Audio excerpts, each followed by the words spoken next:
technical difficulty, say we have to pee, whatever, we can just like, That's a good idea. give ourselves a little bit of buffer to catch our breath. And then we can come back and be like, well, welcome back, blah, blah, blah, kind of like quick little intermissions. I feel like that's what we need before we can.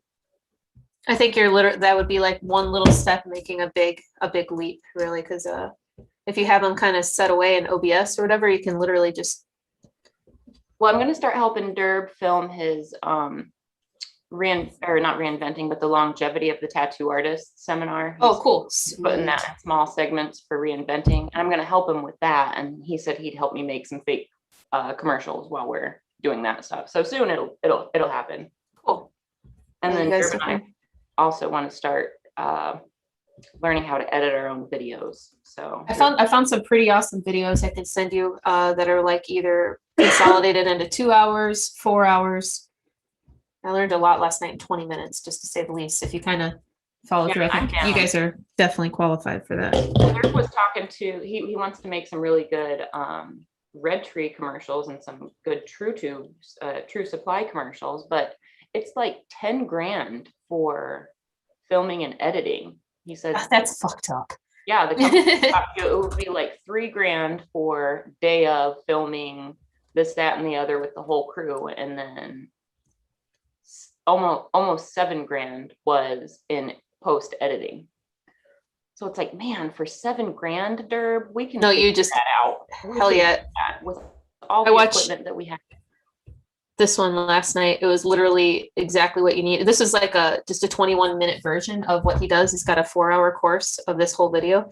Literally watch this for 20 minutes and you'll already feel like you've got a great, I'm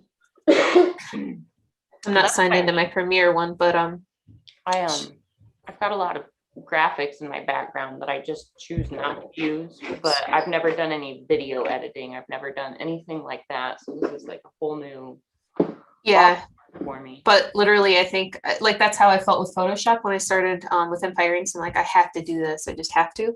But literally with a video like this in 20 minutes, you'll kind of get a little bit of a feel for it. And if you watch that 4-hour course, I'm pretty sure you could put together. I think a big thing would be organizing a set list in advance and then finding out how to transition or do zooms or a little bit of, like color correcting, color grading. So it tells you kind of how to do that in that video.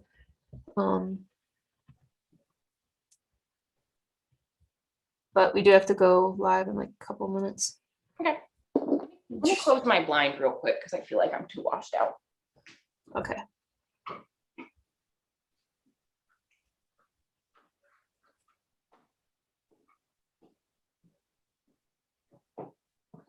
All right.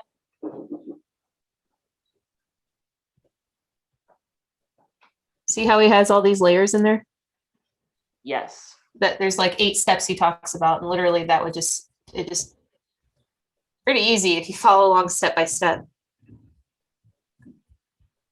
That'll be nice because I want to be able to film us with like all 3 cameras and be able to just chop and slice and not have to like connect and line everything up. Or have a huge learning curve and all that. I lost the transcript. I don't know where it is. Okay. Shit. I'll just say something. We got this. We can do it. Hopefully Jordan joins us. Yeah.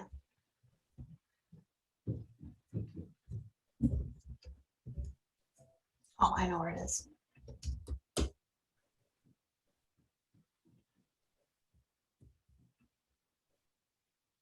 I got a new lens that is pretty fun to use. A new lens? Mm-hmm. It's a 24 to 105 millimeter. Oh, nice. I was actually just watching a little video on the differences of like the same exact photo with different lenses, like the same exact shot with a 35 millimeter versus, and it was crazy how much it really like changed the shape of like faces and portraiture. I didn't realize it make that big of a difference. Yeah. If you follow Gaston Shutters, and I don't know what you think about Gaston now, but he's got a lot of really good stuff. He recommends that lens and then like a 20 millimeter as well.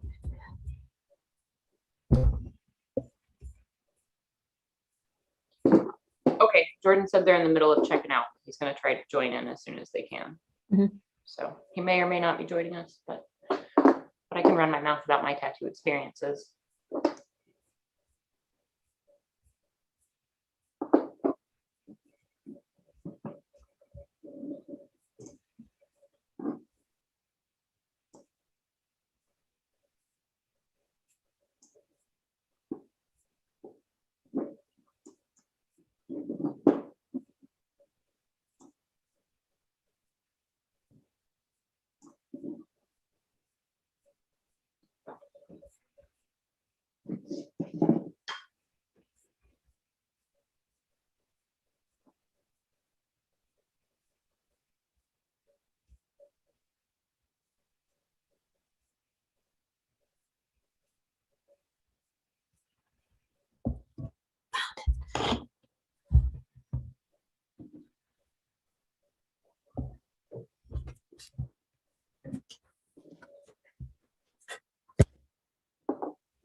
It's about to start, all right?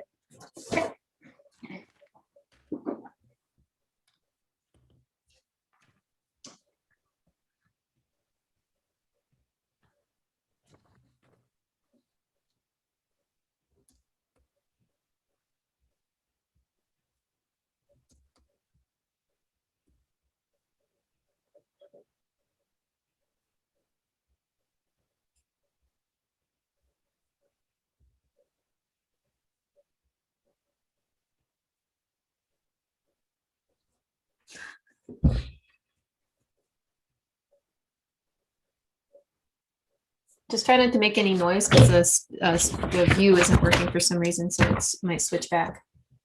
Okay.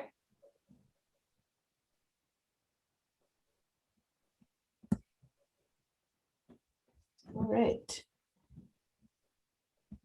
I think you might be on screen for our intro. Let's go ahead and get it started.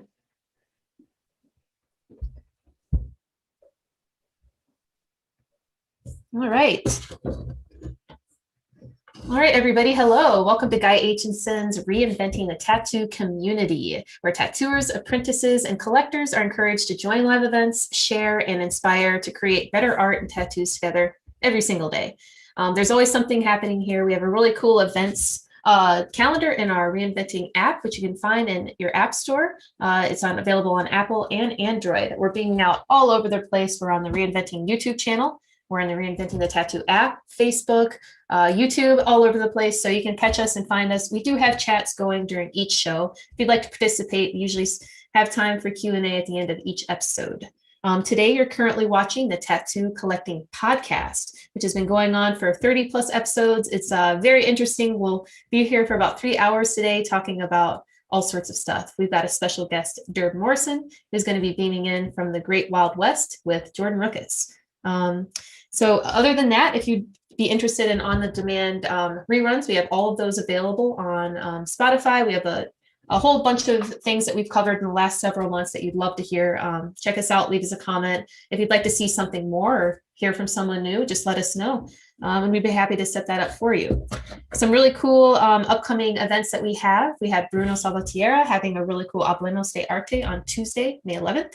And we also have, we're going to be speaking with Laura about the philosophy of tattooing on June 1st. So a lot of great content coming up, but nothing beats the right here, right now, right, Fawn?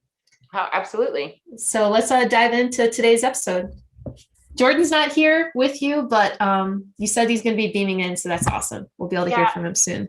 Yep, it sounds like he and Derb and Brian Midkiff is with them also. He's been a guest on the show. He's got the huge Beatles tattoo. So the three of them are out west together, and I think they're right in the middle of like the rigmarole of checking out of their room, and then I think they're going to be joining us once they get settled down for breakfast here in a little bit. So awesome.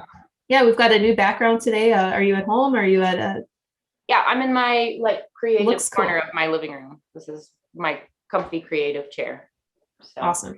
I moved it from last time. I joined another meeting and I had it sitting against the window where I always have it. And I was like, wow, I never realized how much I needed a curtain on that weird window. I'm all washed out completely. So we're coming from my creative space. And I figured today what we can talk about is my collection personally. Like I've touched on it like a little bit in each of the episodes and we talk about our experiences and stuff, but I really am super proud of my collection, and it took a lot of patience, and it definitely has taken a ton of perseverance and just like dedication to collect from the artists that I've chosen to collect from and the artists who have like chosen me as their client. So I just kind of want to talk about like what those experiences were like from like when I first started tattooing and, you know, through now, like what I would like to do next. And like, you know, some of my, I don't know, it's like my body isn't completely covered yet, but like I feel like a lot of real estate is already taken. So there's like this bittersweet of like, once I'm covered, then what? Because like I don't feel like my collection is something where I'm gonna like blast over things and have second and third layers. And like as much as I love blackout work, my artwork's too special to black any of it out to like have a huge portion of black work on my body. But I love it all, and I just kind of wanted to talk about some of our experiences, like myself and my tattooers. So. What's the time frame that you began collecting, just out of curiosity? So I got my very first tattoo when I was 18 or 19. I think I was still 18. I don't think I had, I think it was before my 19th birthday. But it was just a small little like Andy Warhol daisy. It's on my hip. I still have it. I haven't covered it.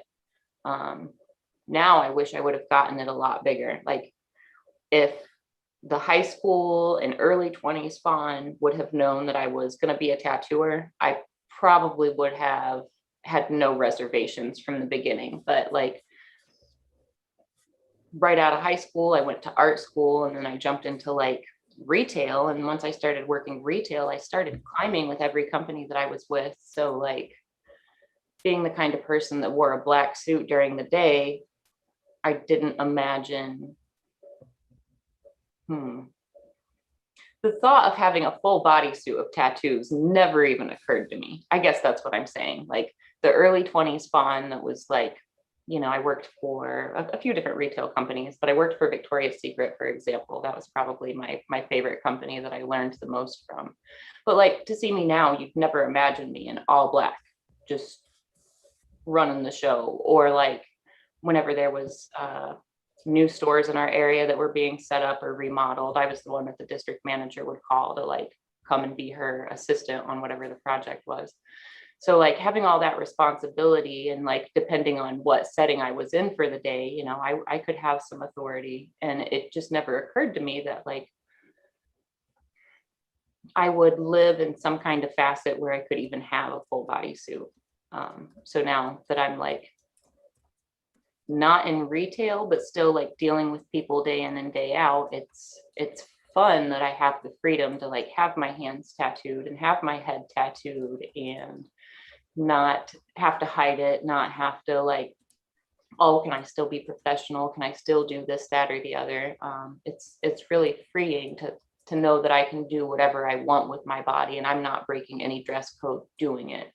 I'm not, you know, skating around or skirting around any rules from my employers. You know, I have full freedom to do what I want with my body whenever I want. And that's a pretty cool, freeing feeling. And not that everybody wants to get literally covered in tattoos from like literally head to toe, but by working for myself, I don't have to answer to anybody. I don't have any accountability to like how I look. You know, it's my own accountability and what I want to look like. So that's pretty cool. I mean, I can still throw the suit on. I can still look professional. I can still like, you know, but I have tattoos. I don't have to answer to anybody. So like early 20s Fawn, a few small tattoos, discreetly placed. I don't think I thought I was going to get more than a handful of tattoos throughout my whole life. But when I was working as a graphic designer, I made friends with a local tattooer whose shop was it was on the same block as ours. So like I'd pass it whenever I'd go to lunch or, you know, on my way to and from work. So once I made friends with the guys at that shop and like just started hanging out all the time, like after my graphic, because I worked for a sign shop also. When we first moved to Ohio, I worked at a local bike shop as well as a sign and graphics and t-shirt and like one of those all-in-one like marketing branding kind of companies. So it was kind of nice because with retail, I really wasn't using any of my art school knowledge. I wasn't using any of my creativity. So once I started working with graphics again, even though it was just like a small town company, it kind of kept me creative and it kept those like juices flowing for me. Let me ask you here. So, and the difference between, you know, it'd be like a flower outside in the summer, you know, if you have the right sun, the right temperature, then you're able to grow. Did you feel that like almost like you saw sun for the first time when you entered the world of tattooing in terms of your creativity blossoming? Honestly, I was kind of a little arrogant. It was like I saw, and like the guys at this shop, they were pretty good, but like there was this like young, arrogant side of me that was like, I could do better than that. Like, even though their work was pretty good and I had them work on me, it was like, I could do better than that. Like, not that it's bad, but I could do better. And then when I'd see bad work, it would be like, I don't even know how to tattoo, but I know it would have looked better than that. So it was honestly just this like arrogant streak that I saw, like, and I knew it when I saw it. Like I knew it when I had these thoughts, but it was like when I'd see a tattoo that somebody was wearing for the rest of their life, and I'd look at it, I'd be like, I mean, it's good, but it could be better. You know, like when you could get this, or this from all of these artists. And like early on, like I was looking at artists like Tom Renshaw, who is he's from Detroit. He's a photorealistic black and gray nature tattooer. Mm-hmm. And super early on, I was still in high school. I didn't even fathom the idea of being a tattooer yet, but I looked at his work and it was like, wow, look at what he's doing with these nature scenes. I want to be able to draw like that, not even just tattoo like that. I didn't care that he was using stencils, and, you know, some people call it cheating, but like he took just skin and turned it into these beautiful scenes. So I loved his work. I always loved Dino Cook's work early on before I knew anything about tattooing, just because he was pushing it further and like his stuff was fully saturated, and like you'd see this ocean scene that actually looked like an ocean scene. It wasn't a tattoo of a turtle that was just like on this person as a sticker. It was like, okay, you're going to get a turtle, you're going to get a shark, you're going to get the rays of light beaming through the water, you're going to get the water, you're going to get the sea floor, you're going to get all of it. So that always blew my mind. And then there were artists like obviously Guy Aitchison. Like I've always loved his work ever since before I even considered tattooing, just because he was doing something different. It was like he was chasing these visionary images of like these daydreams that he thought of. I also hadn't hallucinated yet then. I hadn't played with any chemistry to understand that realm at all. So like, just for instance, like those were the kind of artists that before I was a tattooer that I looked at as artists. Like they were artists who happened to tattoo.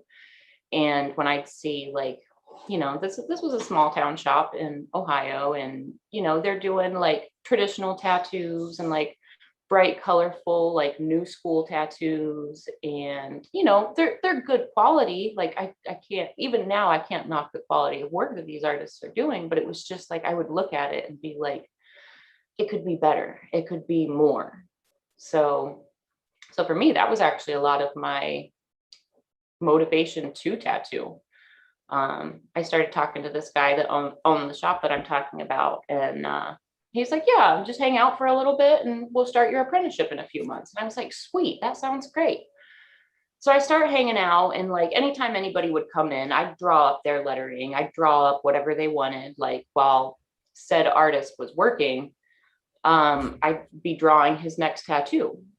So this goes on for about a year while I'm still working full time at the sign shop, and then I'm working part time at the bicycle shop as well. And then basically all of my other waking hours, I'm just chilling at the tattoo shop with them and drawing anything and everything that comes in. And I'm like talking to people about their ideas, trying to like encourage them to have better ideas, you know, like for the same time and money, you know, you can make it cool, right? Like for the same time and money, you can make it original. You don't have to get this thing that you found on the internet. So early on, I was doing that.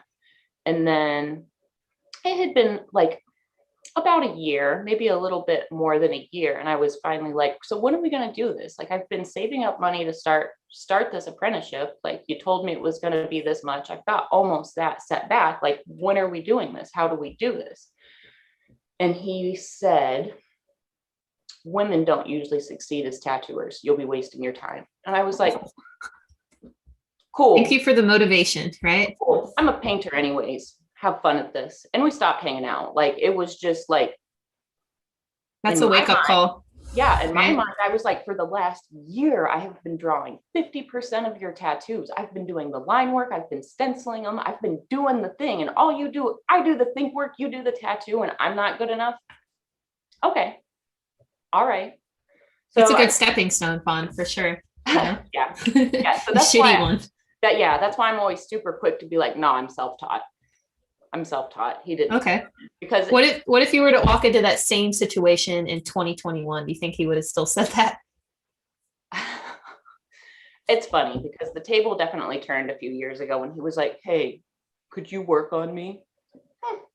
You know what? I will. And I will do an excellent job. I will give you the best tattoo you have.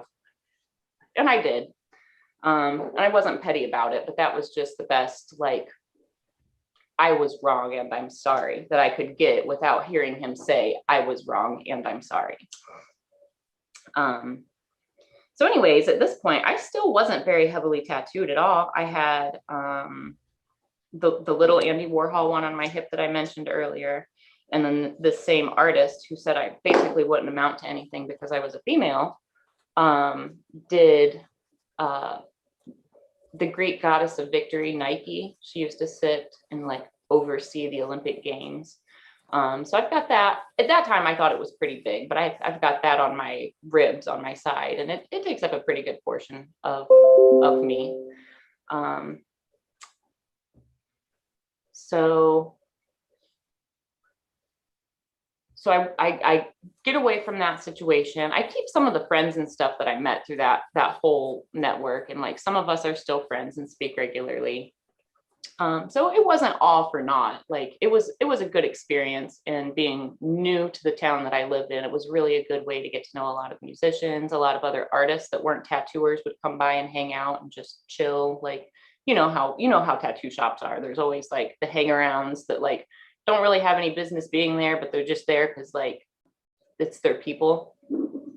Yep, I definitely agree. And I think it's like that everywhere. Oh, mostly everywhere from the shops that I've been to in the US.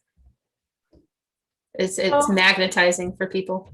Yeah. So after that situation, my older brother, who is kind of like a kitchen wizard of tattooers of sorts on and off throughout his whole entire life, was like, hey, I want you to do this tattoo for me. And I was like, I'll draw it up, but why don't you have Speedy do it? And Speedy's another tattooer who was like a mutual friend of both of ours. I was like, I'll draw it for you, but just have Speedy do it. Like he'll do fine. He'll do it just like I draw it. He's like, I really want you to do it. And I was like, I don't know. I think you should have Speedy do it. And he's like, I'll set my equipment up for you. I'll walk you through everything. And I was like, all right, but if I mess it up, have Speedy fix it. And he was like, okay, I trust you. So long story short, my brother talks me into doing this tattoo on his forearm, and it was his then wife's name, and they are no longer together. So I have actually covered it. But we set everything up with his like at home setup, which wasn't the worst, but it definitely wasn't the best with what I know now. And some of the ways that he like showed me how to like set my machine up and adjust things, like now I know, no, you don't adjust the contact screw. That doesn't, no, no, not that. That doesn't have anything to do with the speed. Leave that alone. Don't touch that. So I do my first tattoo on him, and then it healed light, but it healed nicely. It was just light. And for my first tattoo, like I would rather it be light so that I could go back in and make it darker than to go too heavy or too dark and like cut his skin or scar him up. So I definitely erred on the side of caution with everything that I did, but it healed up like decently nice. And he had buddies that started like seeing his work, and they were like, well, who did that? And he'd say, my sister. And so they'd start calling me and saying, hey, I've got this that needs fixed or finished or covered.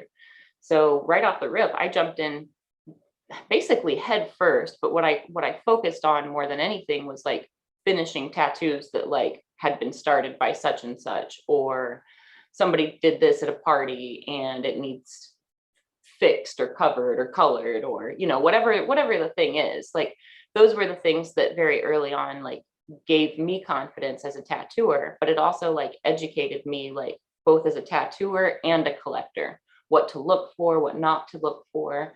When I'm seeing train wrecks day in and day out, and I'm like fresh to tattooing, but I'm figuring out how to fix them and make them better and just like catch the ball and run with it, I guess, so to speak. It made me realize what I liked and what I didn't like in tattoos. And one of the things that I realized that I didn't like in tattoos is poorly placed tattoos, or tattoos that were too small for the body part that they were on. And these are all just personal preferences and opinions. This isn't like right or wrong. I'm not saying don't get little tattoos. I'm just saying my own personal preference that I learned was like, if you have an idea and it takes up this much of your shoulder, why didn't you make it take up, like if it's worth getting, why not get it big enough to see? I guess is like where my mind ran. So yeah, I'm sure if you ask your clients that, they have absolutely no idea. So it's pretty cool when you have a mind like yours noticing those things to kind of open up their own minds as to what they should be asking their artist.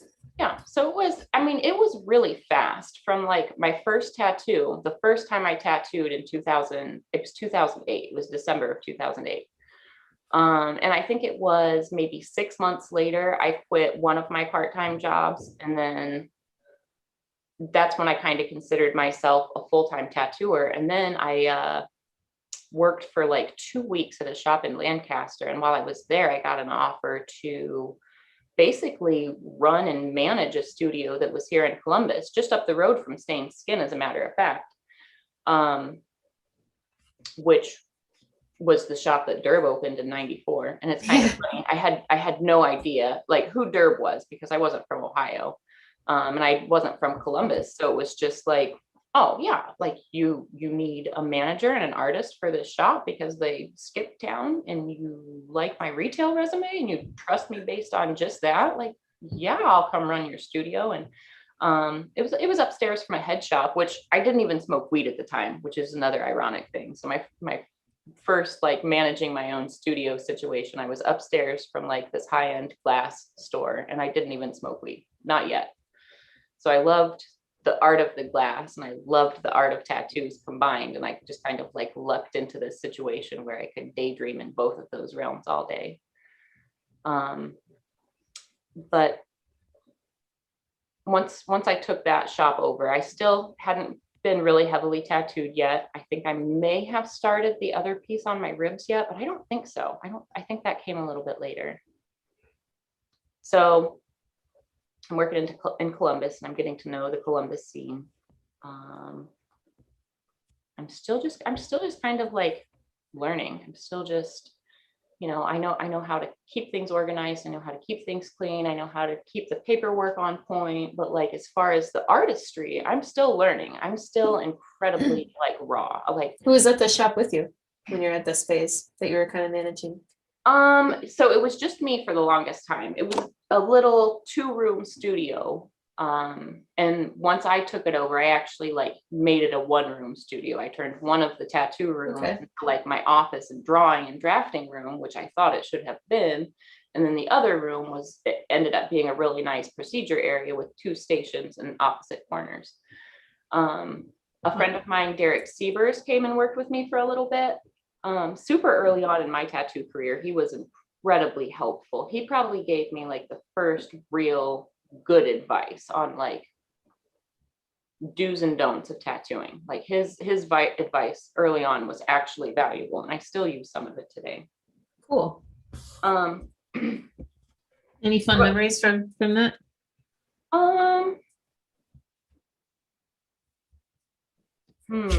Derek was pretty serious. So for me, it was just like, I liked looking over his shoulder anytime I could. Like anytime he had a client, we kind of worked opposite hours, but anytime he'd have a client, I just liked to like, just look, just watch the things that he did. So Derek and I now have a lot more like of a fun, friendly relationship. But early on, it was like, oh, it's great to meet you. I appreciate you taking time to help me. You may absolutely use my space. Let me steal all your tricks. So, and he's a machinist now. He only tattoos very rarely. He has just a handful of clients that he still works on occasionally. Do you know his Instagram? I can pull him up. Let me double check. I think it's DS one off. Let me double check. Or yeah, you could share too. If I start sharing, yeah, it's DS_1_off. But since he has kind of traveled down the road of being like a machinist and kind of like a fabricator, he's become very well known in certain motorcycle communities. So he makes pretty crazy custom pieces and parts for choppers, baggers, bikes. So it's pretty cool just to know that like anything he touches, he's good at, and he's got like all of these skills and knowledge that he's willing to share. Like he's willing to share what he makes with you, but he's also willing to share the process. And there are a lot of people who like to safeguard their tricks and secrets, you know, and that's fine. I'm not going to say don't do it, but like, I'm grateful for people who love to share their tricks and secrets, whatever those tricks and secrets are, because it helps push that art further. It helps push that industry further. It helps push possibilities further for the next person. Like if you reveal these few secrets to me, that means that I can now spend my time focusing on these other secrets. When you have a collector walk in, how revealing are some of those secrets? You know, when you can see artists work next to each other and you can see, well, you know, different aspects of their tattooing that they may not have shared or they may have shared, but when you're starting to work on more collectors, how's it like seeing those different things right up? I mean, you're working right next to them, whether it's on an arm or a torso, wherever it's at. You know, one of the nice things, anytime you see work in real life instead of on a 4-inch screen, you always see more, whether it's healed, whether it's fresh. That's one of the cool things about being able to judge at conventions. When I get invited up to be a judge, that's so valuable for me, both as a collector and as an artist, because I can see everything close up. You can't see it that way on a screen. Like myself, anytime I photograph my things, if it's a still photo, I use a polarizer just to kick the glare off of it. But I feel like the most honest way to show off my work, because it's so large, is with videos. So I can like zoom in and out of different pieces, and you can see like I'm not editing it, I'm not changing it. It is what it is, and this is how it moves with the person. So for me, I do it because that's the closest I can get to showing you what it would look like if you were standing in front of it. So it's just the 4-inch screen of your phone. And I know our phones are really like 6.5, but like that little screen is it adds such a filter to everything, because you're looking at a huge picture, but it's so little that like so much information is lost. Even with high resolution photos, it's not the same as seeing it in real life. So one of the things that I love about like working on collectors that have collected from like other artists that I look up to is I can like look and see how effective things are. And I can see like, I can tell they saturated that a few times and that's why it looks so crisp. Or I can see like, this person spends a lot of time in the sun, so I see why this artist made these decisions and these color choices. So it's like, noted. I'm gonna steal that knowledge because that makes sense to me. That's cool. That's super cool. That was actually totally like an awesome answer. Oh, well, thank you. I feel like I'm kind of spacing out and going. No, it's like, I mean, there's so much that you see that I'm not a tattooer that I just wouldn't see in my work. And I've got work from artists, all over. I've just traveled, and every single tattoo I have, I thought of at that point. I never planned anything. So I really wish I would have, but you can see just style differences, but I wouldn't delve into it so much without that knowledge that you have.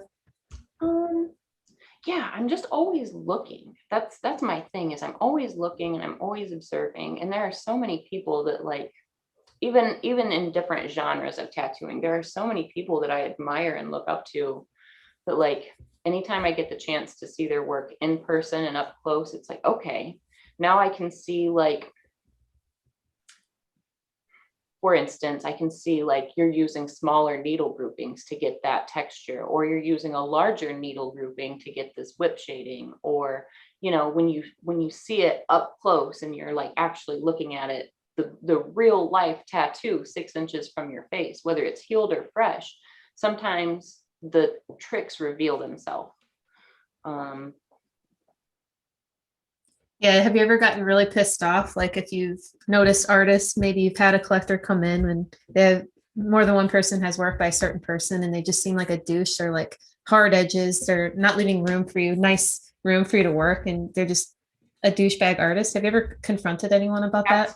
I'm not going to say Not confronting, but I've run into it. And that's one of the things where like, back when I was doing like a lot of reworks and cover-ups and things like that, I would see that some artists just did not care about placement. They did not care about flow. And those would be the ones that just would never tie into other tattoos. So that's where like super early on, it became, and let me throw this in there too.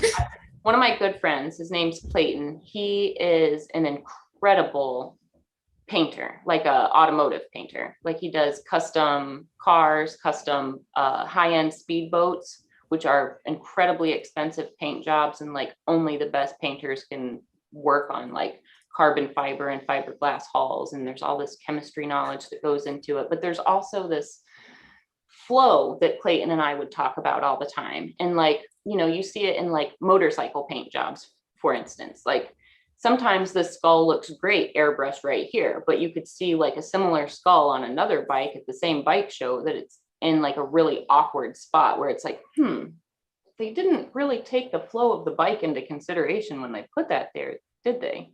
Or they didn't take into consideration that they would have like planted this like that, it would look faster instead of like awkward. Like if only he had been told that before, right? Yeah. So like the fit and flow, like even outside of tattooing, fit and flow is so important. Like on motorcycles, on fast cars, if you want to do like a custom paint job on a car, like even if you're talking about flames, even if you're putting hot rod flames on a car, there's a rhyme and reason where those flames go. You know what I mean? You can't just put a flame wherever. Sometimes it'll look like bat ears.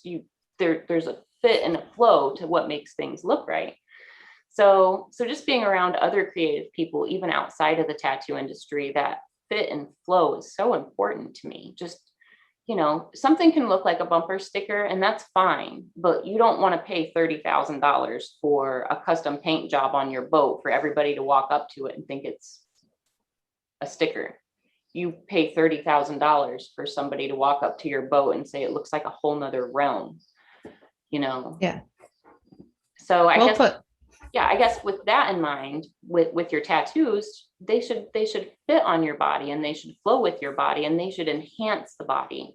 One of the things I like about my own collection is like anything that I used to be self-conscious about is gone, because when people look at me, like if I'm wearing shorts or a bikini, like when they look at me, they're looking at my tattoos. They're not looking at like little scars and imperfections, and they're not looking at like, you know, the extra 20 pounds of COVID weight. Like it's just a non-factor when I've got beautiful art that like enhances my flow. And Let me ask you, is it a non-factor to you? Or is it also just, you know, it's a non-factor even for me, if you think about it. And the beautiful thing as a, I suppose, a collector is like, maybe they don't see it, but my realization is that I don't care anymore. It is about beautiful tattoos. It is about, you know, it goes both ways. So Fawn, without a chest tattoo, never would have taken her shirt off and shown anybody any goods whatsoever. But if another tattooer comes up to me and they're like, hey, I saw your chest tattoo on Instagram and that's incredible, I'll just like walk into a corner and be like, do you want to see it in person? And I'll like, and I'll show, and it kind of, I won't just do that for anybody, but like when it's another tattooer or another tattoo collector, even, you know, I have zero qualms with like scooting into a corner and taking my top off and showing them like my armpits and my chest and my back, because everything's come together so beautifully and I'm so proud of it. So anytime anybody's interested and it's like for the right reasons, I love to share my artwork with them. But like Fawn without any torso tattoos, I bartended, okay? And I was known for being the only one that wouldn't take my shirt off. So it's funny now. And like, even when I post like topless photos of myself where like the nipples might be, you know, taped out or whatever, Fawn without tattoos never, ever would have been. But now I feel like I'm showing off the artwork. It's not the same as just like wet t-shirt contest. You know what I mean? It's not the same vibe. It's not the same. I feel like, I don't know. I mean, it's a good thing to embrace, but it's also good to recognize that like it is good to be knowledgeable about how to become a collector before, because everyone is 24 with you know, dreams for how they want their body to look. Yeah. But it's just like, if you could stop them from putting the flames on the freaking wrong side of their bumper, you know, before they get started. Well, and another thing is like when you look at big tattoos that fit and flow well with the body, as the body changes, the tattoo grows with the body instead of against it. So like, you know, I know the 22-year-old that I'm working on that weighs 120 pounds right now, you know, fresh out of college, an athlete. I know once she has 3 children, her body's going to look different. And that's just reality. You know, Yeah. A woman in her 20s, a woman in her mid 20s typically looks different than a woman in her mid 30s. Just because we get curves, like we keep, Believe me, yeah. we're growing into ourselves. Basically, we don't stop growing when we're at our maximum height. Like our body's still changing and developing all through our 20s and 30s. And I think that's one of the things that's really important about placing a tattoo well, because if it's placed well, it will move with the body, it will flow with the body, but it'll also grow with the body.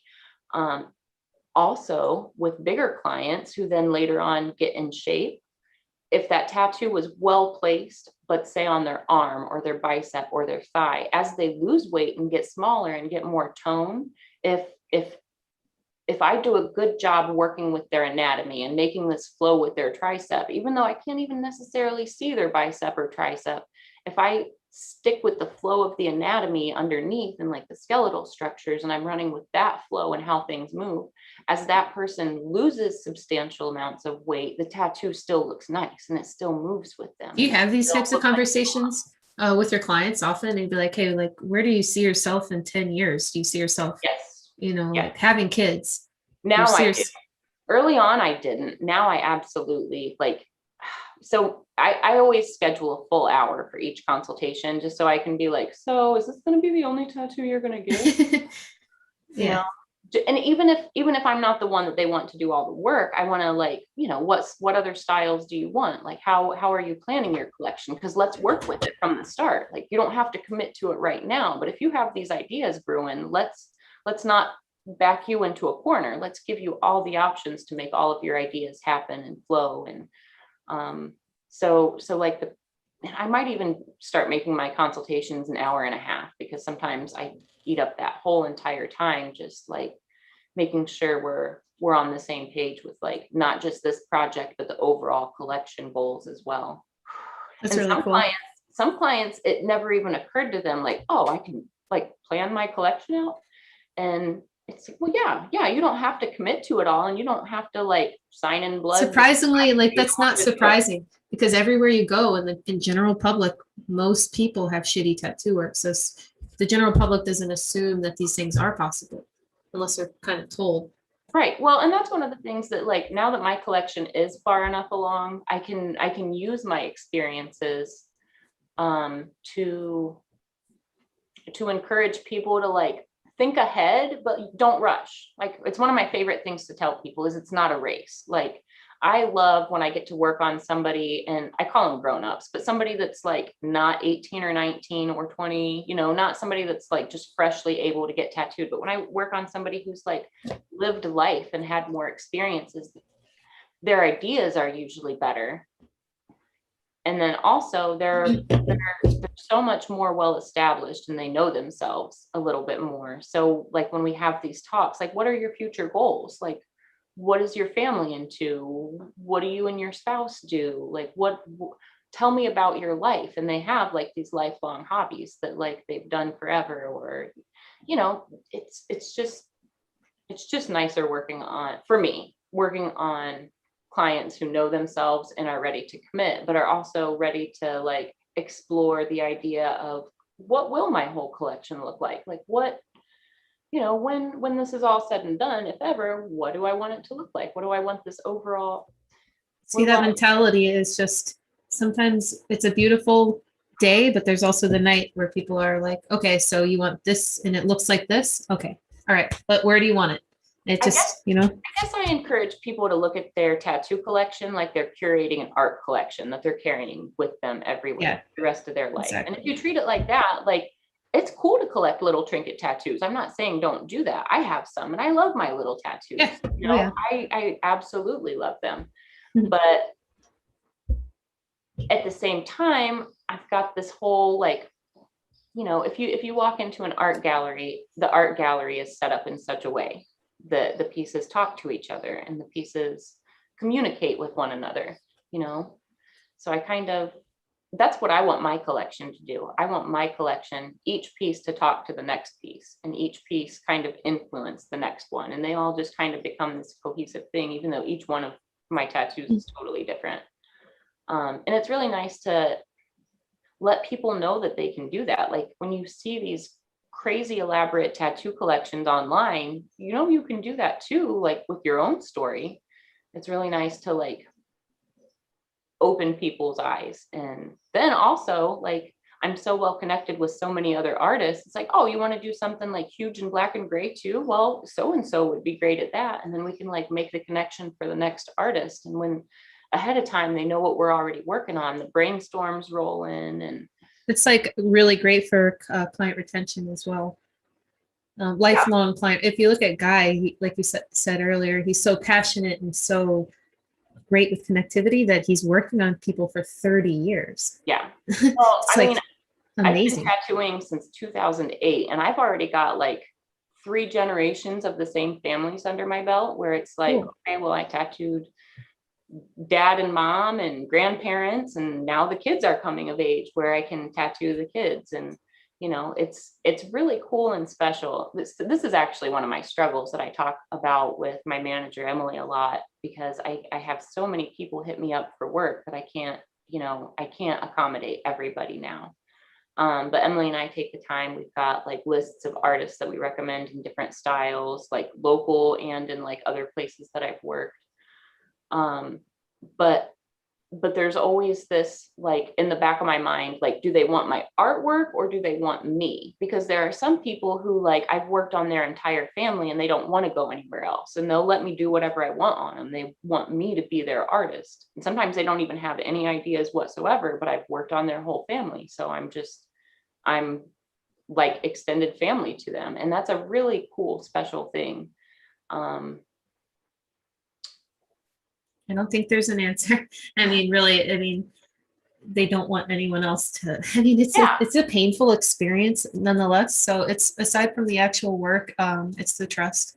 Yeah, when the trust is there, and especially like, if it is like the child of a client, if it's, Yeah. somebody who's been watching me work on their parents since they were 5 or 6, and now they're 18 or 19 and they're old enough to get their first It's a big tattoo. deal.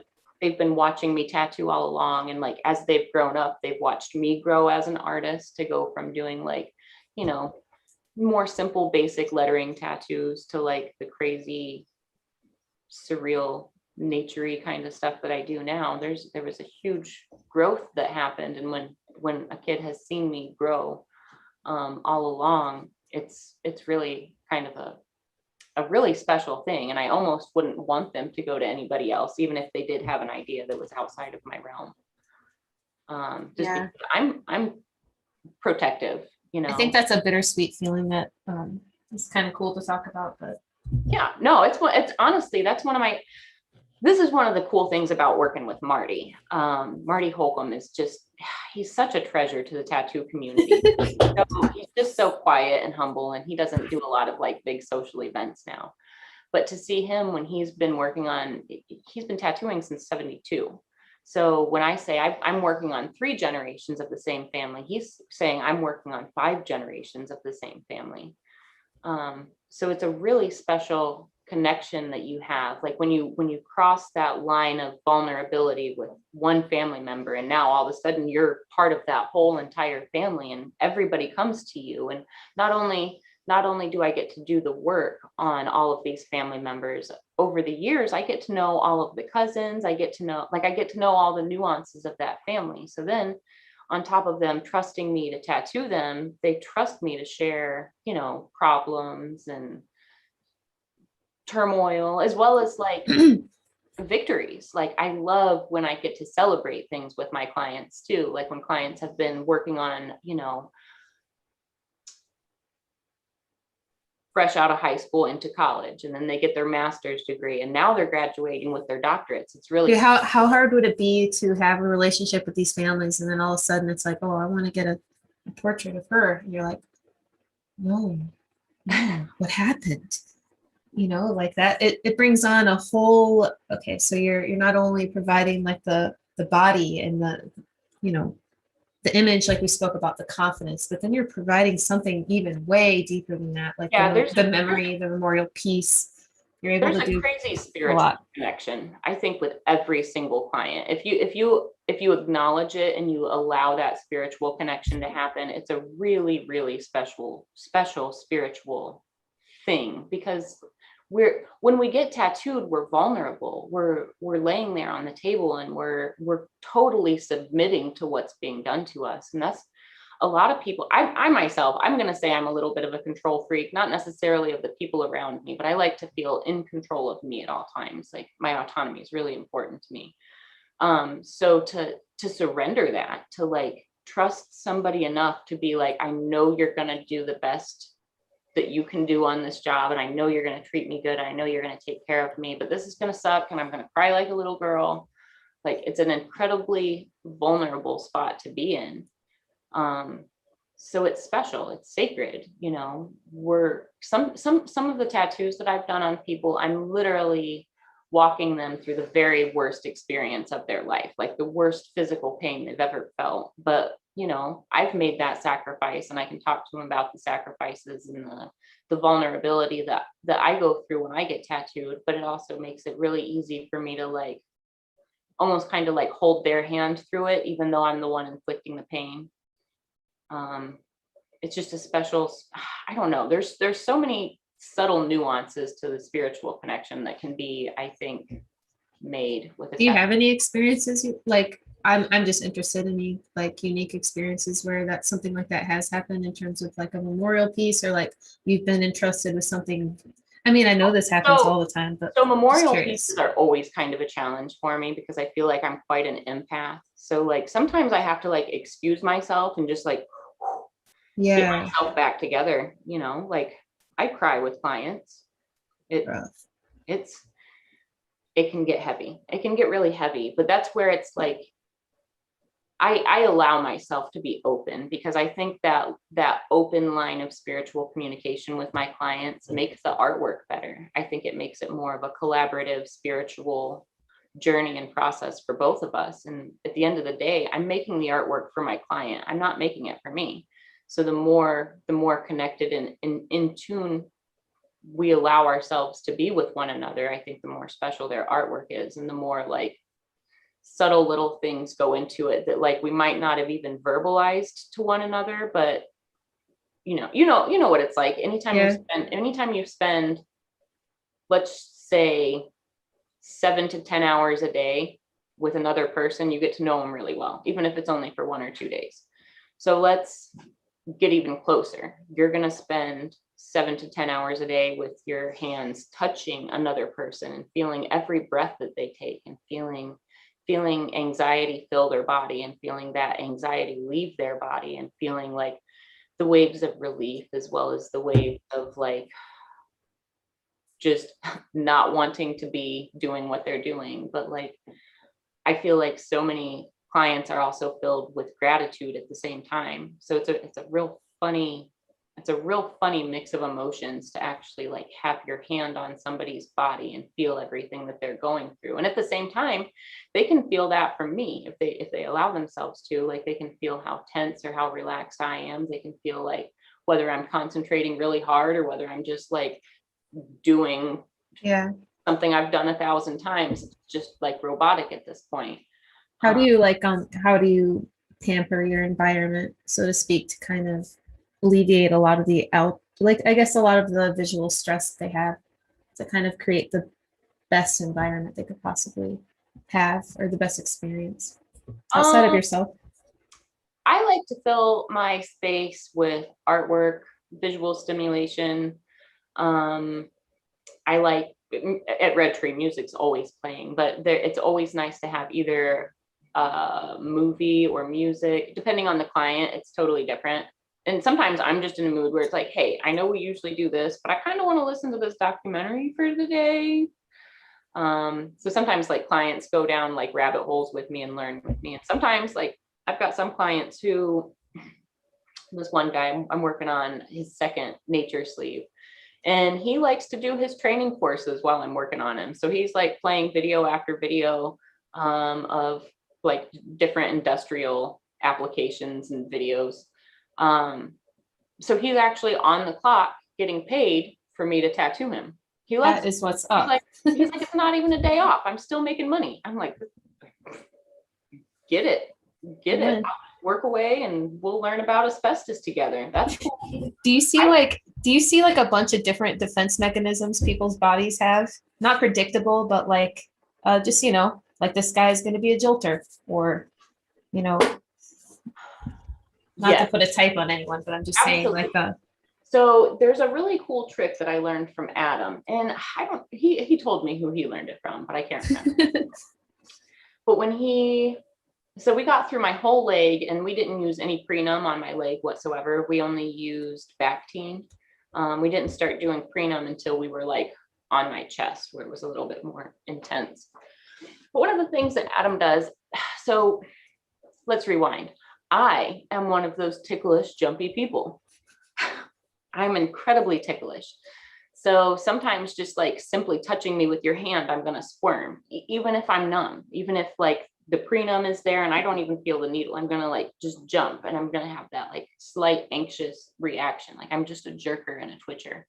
So as a tattooer, that makes it really easy for me to be patient with other people. I just roll with it, just because I know I'm incredibly difficult to tattoo, and the people that work on me say otherwise. But like, Russ, God bless you, I don't know how you got any straight lines on my back.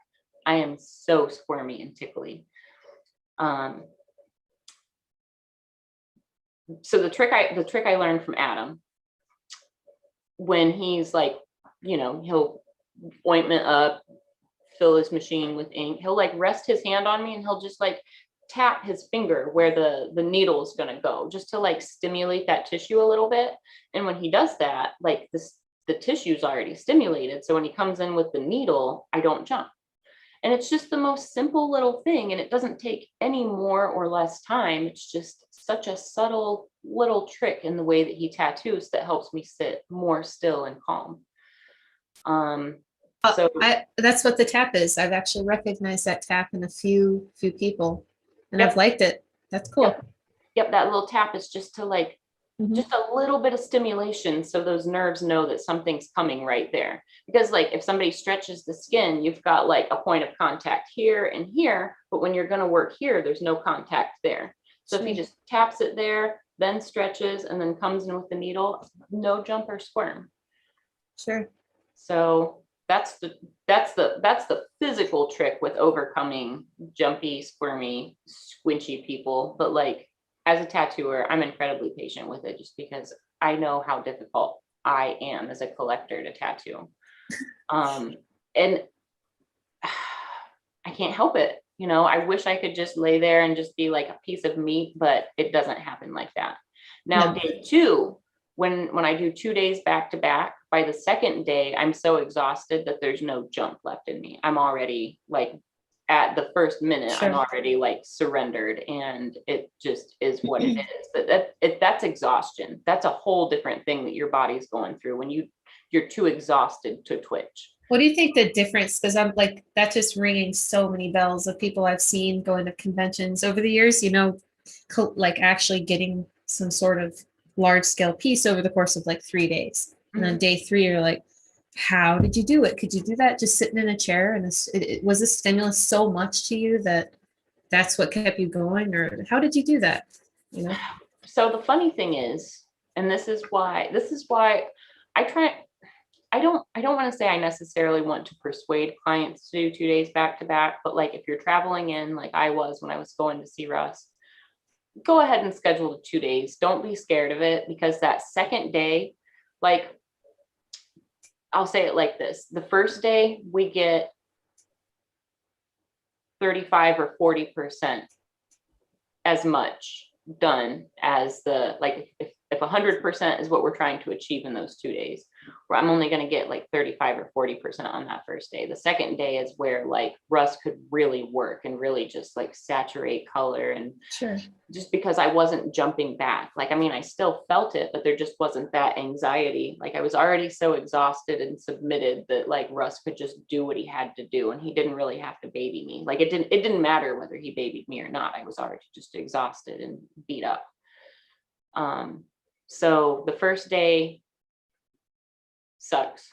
If you get a long session, every long session sucks. But the second day is, don't be afraid of it. I've never done 3 days in a row, and I don't know if I have enough space left to even do a 3-day session. Maybe on one of my arms I could do 3 days to accomplish it, but don't be afraid of the second day. The second day, I thought it would be so much worse, but with things like, you know, I use Bactine the whole time when I work, and most of the people that work on me use Bactine the whole time.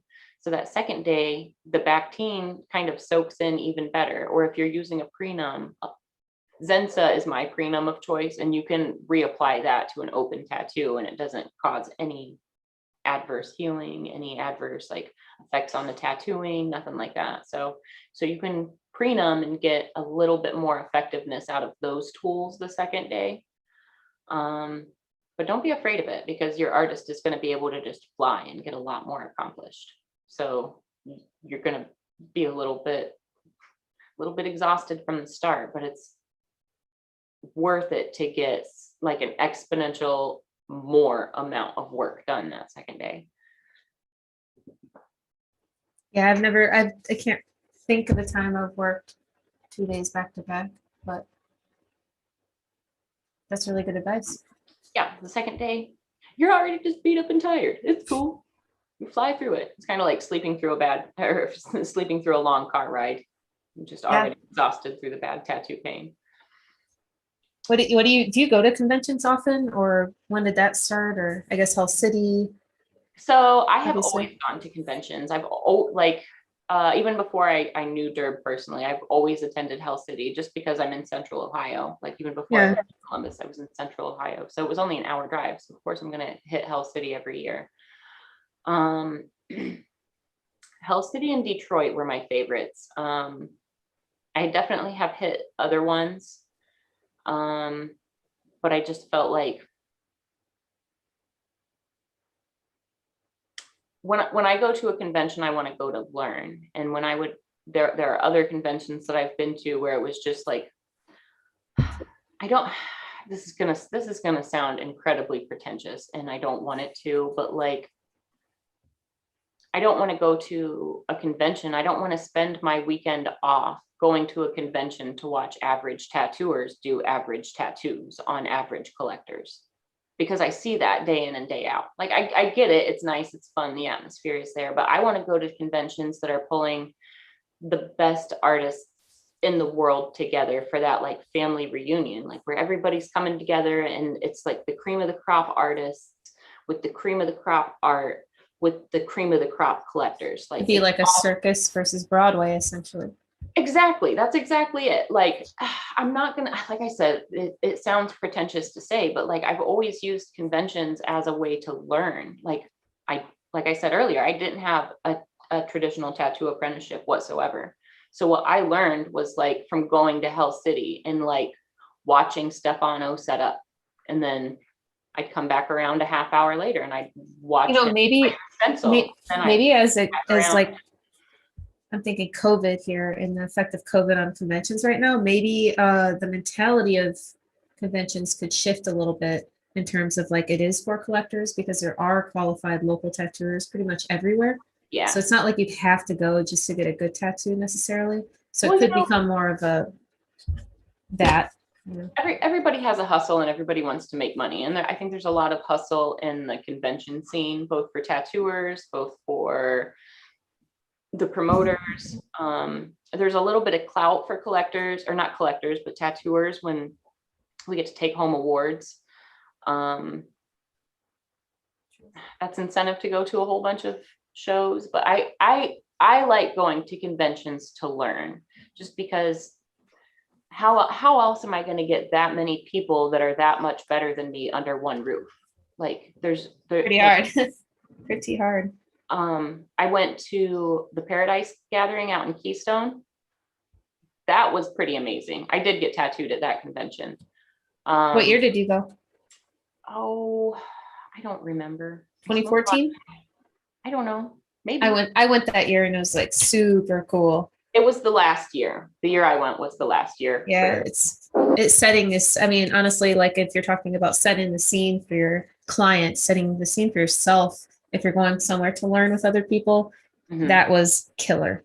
Yeah, no, it was beautiful. I love it out in Colorado. I grew up in Michigan, so like our house was like set in the woods, and we had like these steep hills all around us, and like all this just play space.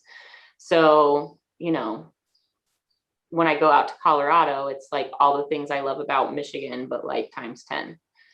The hills are all of a sudden mountains, and the snow is all of a sudden not just, you know, a foot deep, but 3 feet deep. And the colors are, you know, in the fall, the colors change obviously, but it's just, it's different. The sky's bigger, the scenery's bigger.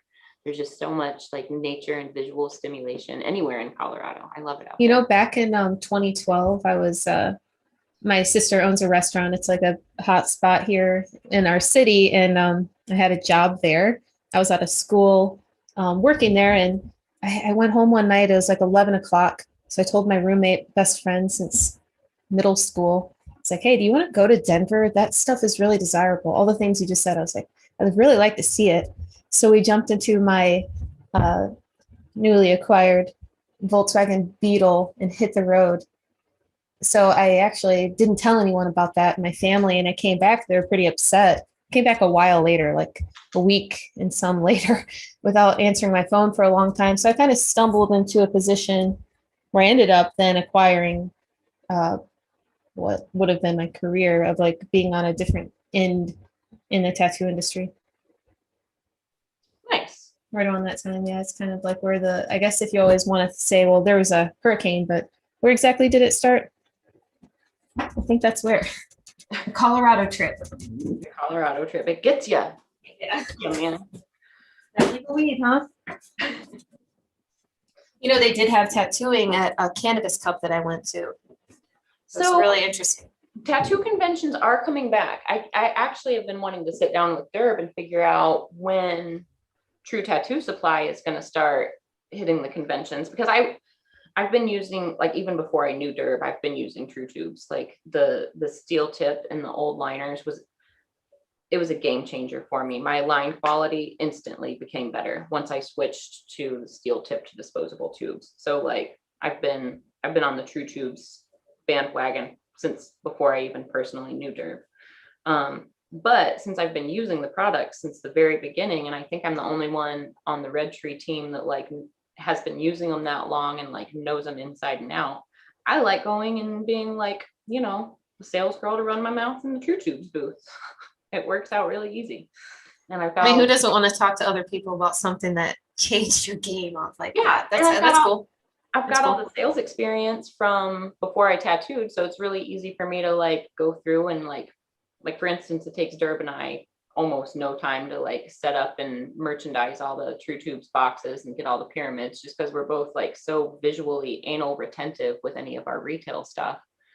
And then like it's really easy to teach somebody about a good product, and I think that's what makes a good salesperson. If you're a good teacher, a good product will sell itself. So when I look at somebody and it's like, let me see your hands. Oh yeah, try this grip. Those calluses will be gone in 3 weeks. It's really nice to like actually have the answer to their questions, and not just push a product to push a product, but to be like, hey, this will change things. This will make it better. This will make life easier. You won't have to work as hard with this thing. So anyways, I like, Yeah, I and when like, it comes to that, like with that type of product, it's like it's not like you're even trying to push anything in terms of competition. I feel like, and sometimes in terms of the ink, like, is it better? Is it better? Is it better? It's just like I mean, so many companies make very good products. do you want to take a moment and talk about the raw pigment? Sure. I mean, yeah, that's definitely what I do in my day to day. Well, I've been using that set that you sent me, and I am loving it. Sweet. I've never really been a ink bandwagoner per se. The majority of my palette is Star Bright colors, but I've been slowly adding a lot of Eternals just to like compare and contrast. And there are some colors that are like dead ringers for one another, but like I'll like Eternals straight out of the bottle, and I like Star Brights to mix. That's good. I think that all artists should be doing that because honestly, it's creative and it's fun and it's like a little game you can play. Not a game with skin, but like, you know, it's a good exercise. Effectiveness of like our use of our clients' pain. Like if I can achieve this color in one pass with this brand, Yeah, absolutely. but it takes 2 passes with this brand, I'm gonna make note of that. But I've been adding a lot of, we carry solid colors out in the warehouse also. So Those are great. yeah, those are really good. I really like the solid colors. In my opinion, I could probably, until you sent me that sample kit that I've been using, I could probably tattoo with Star Bright and solid and never touch another brand again. Oh yeah. Those are really good brands too. But the solid colors, or the raw colors, I like the cap. The cap's really nice and easy. I don't have to like open and close each one with a paper towel every time. So that's a lot easier. And it's not exposed. I like that aspect of it. But I like the viscosity of the ink. The ink is actually like less viscous. Like it's a little bit runnier, where like some of the solid colors, I like that they're really thick like pudding, but I have to work with them a little bit more differently just because of that. Like I'm, you know, just little nuances in the way that I work. But with the raw colors, the raw colors, they're nice and runny, but I feel like they don't, they're not oxidizing as quickly. You know how like when the ink gets a skin on top of it, like as you're several hours into a session, it'll get like a crunchy skin if you haven't dipped into it for a while. I feel like the raw colors don't do that near as quickly. And then also that skin doesn't oxidize as quickly as the other colors that I've been using, which is, I mean, it's a funny, subtle nuance, but it's kind of a big difference when you work in bright colors the way that I do, where like once this, let's say orange has been out all day, by the end of the day, it's going to be a more oxidized, less bright version of that orange, just because it's been exposed to the oxygen all day long, where another tattooer might not notice that nuance, but seeing that my oranges stay orange all the way through and my reds stay red all the way through the tattoo, and I don't have to pour another See, cap. you know, like Is a big imagine you're in Adobe Premiere, you know, and you can expand your video, your timeline, or you could shrink it down. So if what you just said is like the shrink it down, little pinch it size, imagine just expanding that experience in at first the beginning of the day. So could represent day one of your getting your tattoo. The end of the day could represent in 35 years, you know, so that happens in real life, really. So when you pick your pigments, something to recognize, you know, that with certain pigments, that luster, like it doesn't have to be like that. You could be using pigments that will last longer. Mhm. So, Yep. Well, like orange, let's just stick with oranges right now, because orange is really easy to talk about, and I think sure, yeah. relate to some of the problems with oranges, and they're kind of across the board.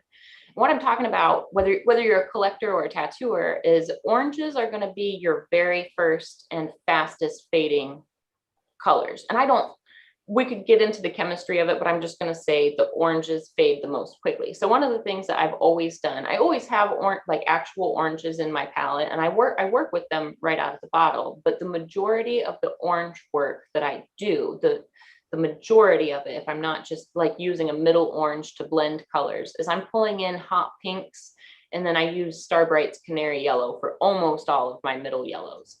But I've been making my oranges out of like the brilliant hot pinks, or like Starbright's got a color that is, I think it's just burgundy.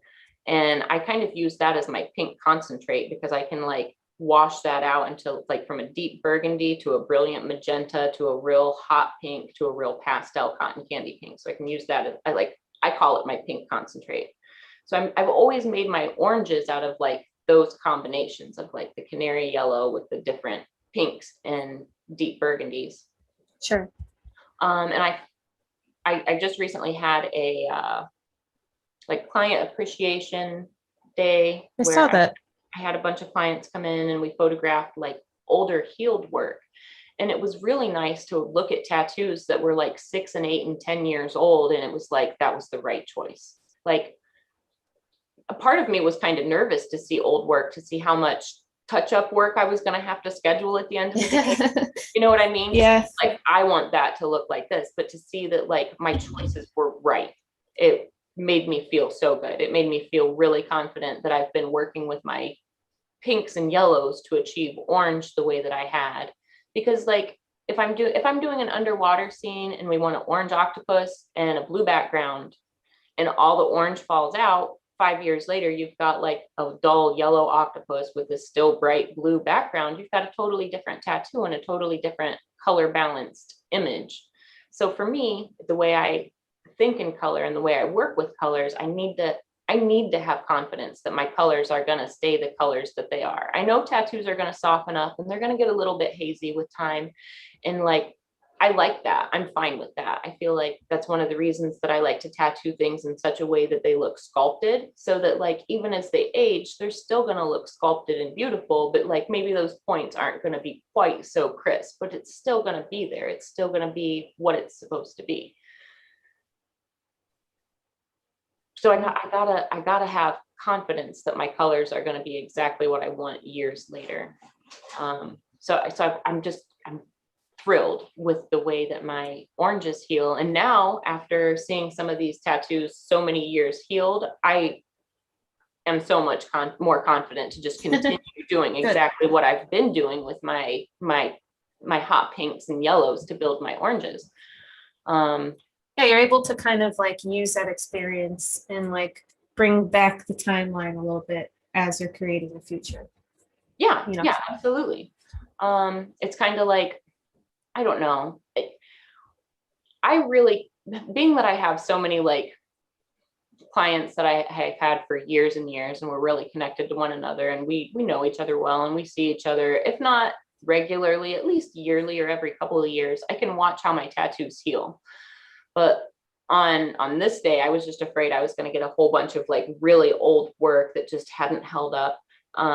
Last week we did talk about one of my clients who is like a habitual tanner, and she and I, all along we've had these conversations like, I'm going to have to hit all these pinks and oranges and yellows again. So she's always known it was coming, but she's also like, once my bodysuit's done, we're going to come through with a second layer anyways. Like, I'm never going to be done. So when she's going in it with that attitude, that gives us a lot of freedom to just be like, well, what do you want to do today? And if she wants to go in and rework something old and bump the color back up in it, we can do it. How would you like to spark the conversation with her next time and be like, well, there is scientific evidence shown, and I hate to say this because I don't actually know, but Mario Barth did say this in a live Instagram story, that you could be protecting yourself from those awful rays of light while you're tanning with your tattoos. Yeah, Derb and I were talking about that. Yeah, it's kind of crazy.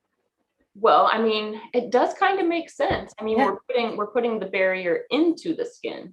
So it's kind of like, so are you telling me I have artificial melanin?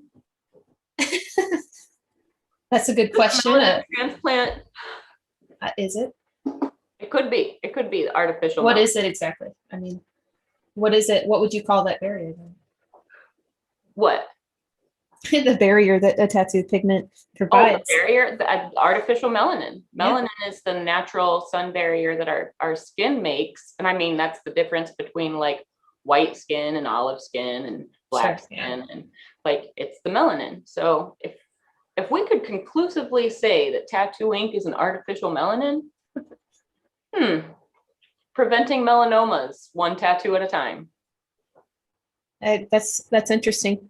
I have freckles on my skin, so I mean, yeah, I mean, it could be helpful. Yeah. So when you had this customer appreciation thing, so what do you notice that the most common, constructive feedback you got from people? Like, you heard maybe everyone say, well, shoot, I was always wearing short sleeves and I know I shouldn't have. Like, what was their insecurity coming to you that you thought was like a common theme? I gained weight and, or like, oh, I let myself go and my tattoo might, or like, yeah, I was tanning all the time, or.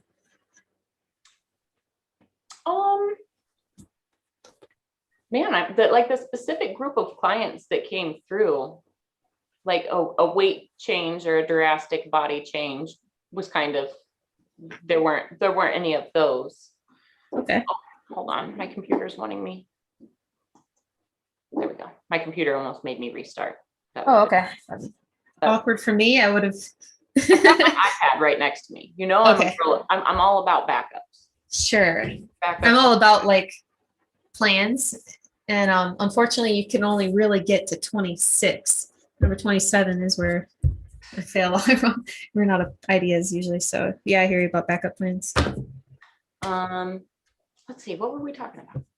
We've like the insecurity that clients come back with, like that you tattoo over time, like that they felt like maybe, oh, I didn't take care of it properly, or oh, I went to the beach after it healed. Now that I'm insecure about seeing you because. So I've got one client, and she's a little bit bigger of a girl, and she only wants to tattoo her arms and legs, and I was like, why? And she was like, well, look at this. And I was like, girl, if I had that much real estate, I totally would have got my whole collection. Love yourself, right? Yeah. I was like, I would, the way I would have approached my whole torso would have been totally different. Like, get it tattooed. You won't be self-conscious about it anymore. You'll show it off all the time. And she was like, you really think so? And I was like, I think so. I think if you got something super rad, like on your back or on your side, you wouldn't hesitate to throw a bikini on just to show it off. And she was like, You might, I mean, you're the only person to ever actually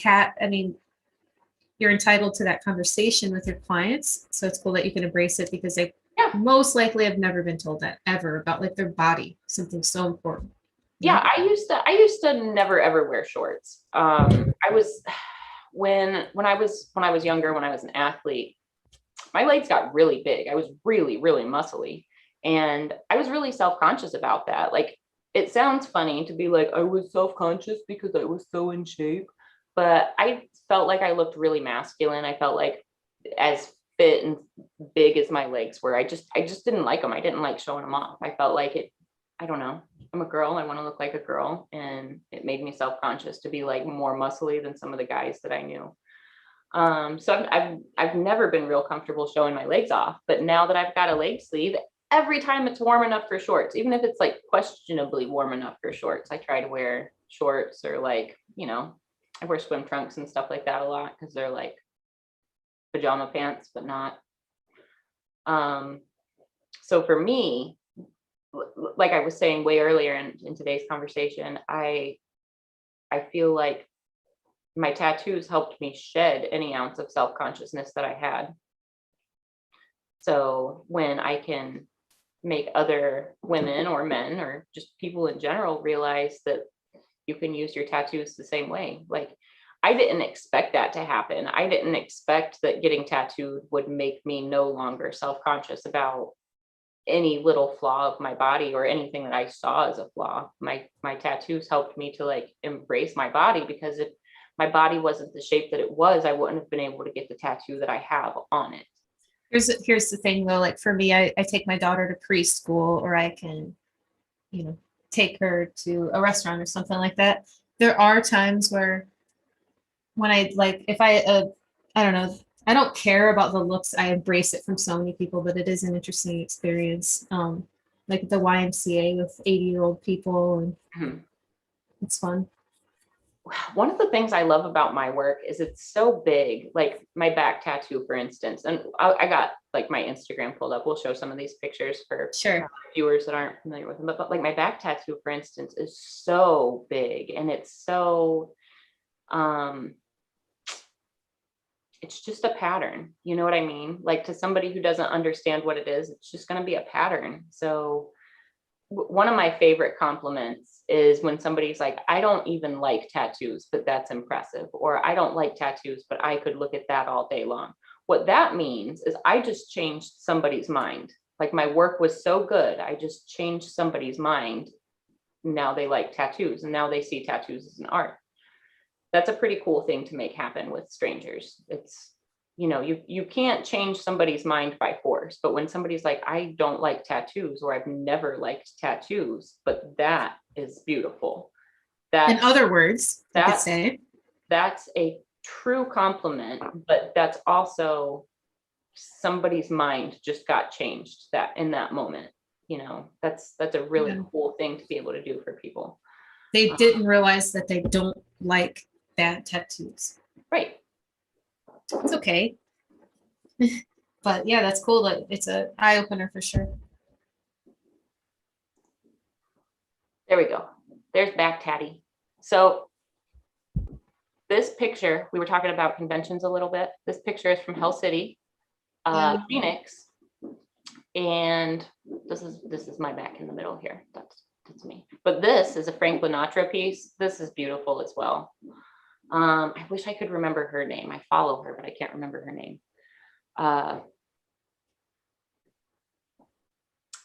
So Jules just shared on our Red Tree group message that she finished the consent forms for 2022 for Hell City. So cool. We're officially like in the swing of starting to prepare for Hell City, Columbus, and Phoenix next year. So that's super official. That's like no time at all, right? Seriously. Absolutely. Yeah, it goes quick. But like all of my photos from Hell City when we were there last year, I'm always so hesitant to share everything and I'm always so hesitant to talk about it, as much as I love talking conventions and talking Hell City experiences. But I was so afraid that was going to be the last one. And it was just so sad for me to think that could have been the very last Hell City ever. So there was part of me that was just like holding my breath and just hoping that everything would work out so that we can get back to like our normal family reunion, you know? So I'm super stoked that like it's official, work is underway. Jules has the consent forms ready. All right, here's in my experience what to expect. Because the first tattoo convention I ever went to was Hell City, Phoenix. This is what I looked like before tattoos. Oh my gosh, you have to go on an infomercial saying like, did you not really love yourself, before I become love this? myself. I Def like no, myself. I agree. But like now, like looking back, it's not that you're embarrassed or anything, but you're like, oh, my skin was just not as cool. This is way cooler than what my back looked like before. Exactly. This is way It cooler. looks, yeah. So you feel bad for your old self in a way. Oh, there's me with the Neutrogena. Yes, I feel bad for my old self. My old self didn't know how cool I could be. So where's that? This is on Camelback Mountain. This is Brian Midkiff here. This is our buddy Ben. This is Sid, Derb's son. Gotcha. Here we are all photographing one another's backs on top of Camelback Mountain. This just happened to be a photographer that was up there playing. Yeah. He's like, thank God, something really cool to play with. He has a photo with all four of us photographing each other in a row, which cool. I think Ben might have that one, but I'll have to try and find that because it's pretty cool because it's got all four of our back pieces right in a row, just bam, bam, bam, and then Phoenix below us. That was a super fun trip. Here's my armpits.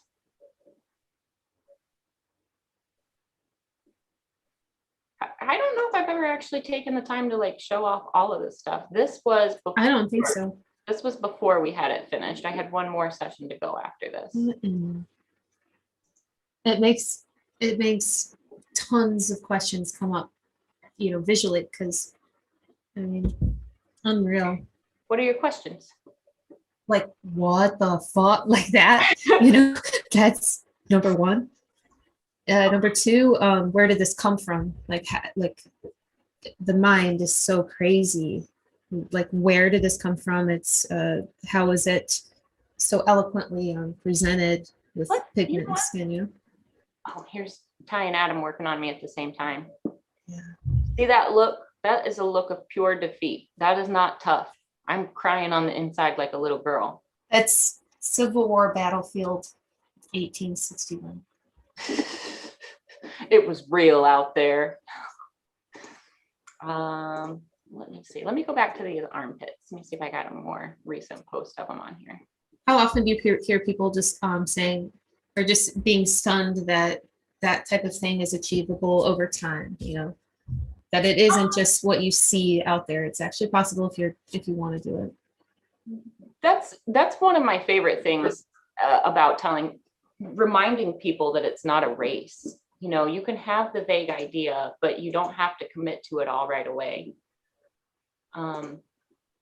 So when I had my consultation with Guy for my armpits, so everybody knows that Guy is like the master gap filler. Like if you've got a rad bodysuit and like a couple weird empty spaces, he'll figure out how to make it look rad. Yeah. And when I sat down with Guy, one of the things that I was afraid of was that he would think that I just had this gap filler and I just wanted him to fill it. But in reality, I was like, we were sitting at breakfast. There's this place near where Guy lives. It was an old bank and it's this rad breakfast spot now. So we're sitting down there for breakfast and we're consulting about my ideas, like the morning that we're supposed to start things. And like I could just sense the like, I don't know the right word, the lack of excitement coming from Guy. Like, okay, I'm gonna tattoo you. What do you want to do? What are we doing? Come on. And I was like, so when Ty and Adam were working on me, Ty wanted to take my chest piece and connect it to my back. And I asked him not to because I was saving my armpits for you, hoping that one day we would cross paths and you would work on me. And he was like, okay. You saw his eyebrow go up. Okay. And I was like, so Adam has this print of yours, and Guy actually has the original painting hanging at Hyperspace. But there's this painting and it is a purple, it's like a purple space, but it's like these architectural tiles that go up to this beautiful dome. And then like there's this illuminated wisp of smoke coming up through the middle of that dome. And it always amazed me because it was just, I mean, the print that Adam had, I think, was maybe a 30-inch print. It wasn't very tall, but to imagine building such a huge space in such a little medium, you know what I mean? To build like this huge Yeah. realm in such a little tiny limited square inches.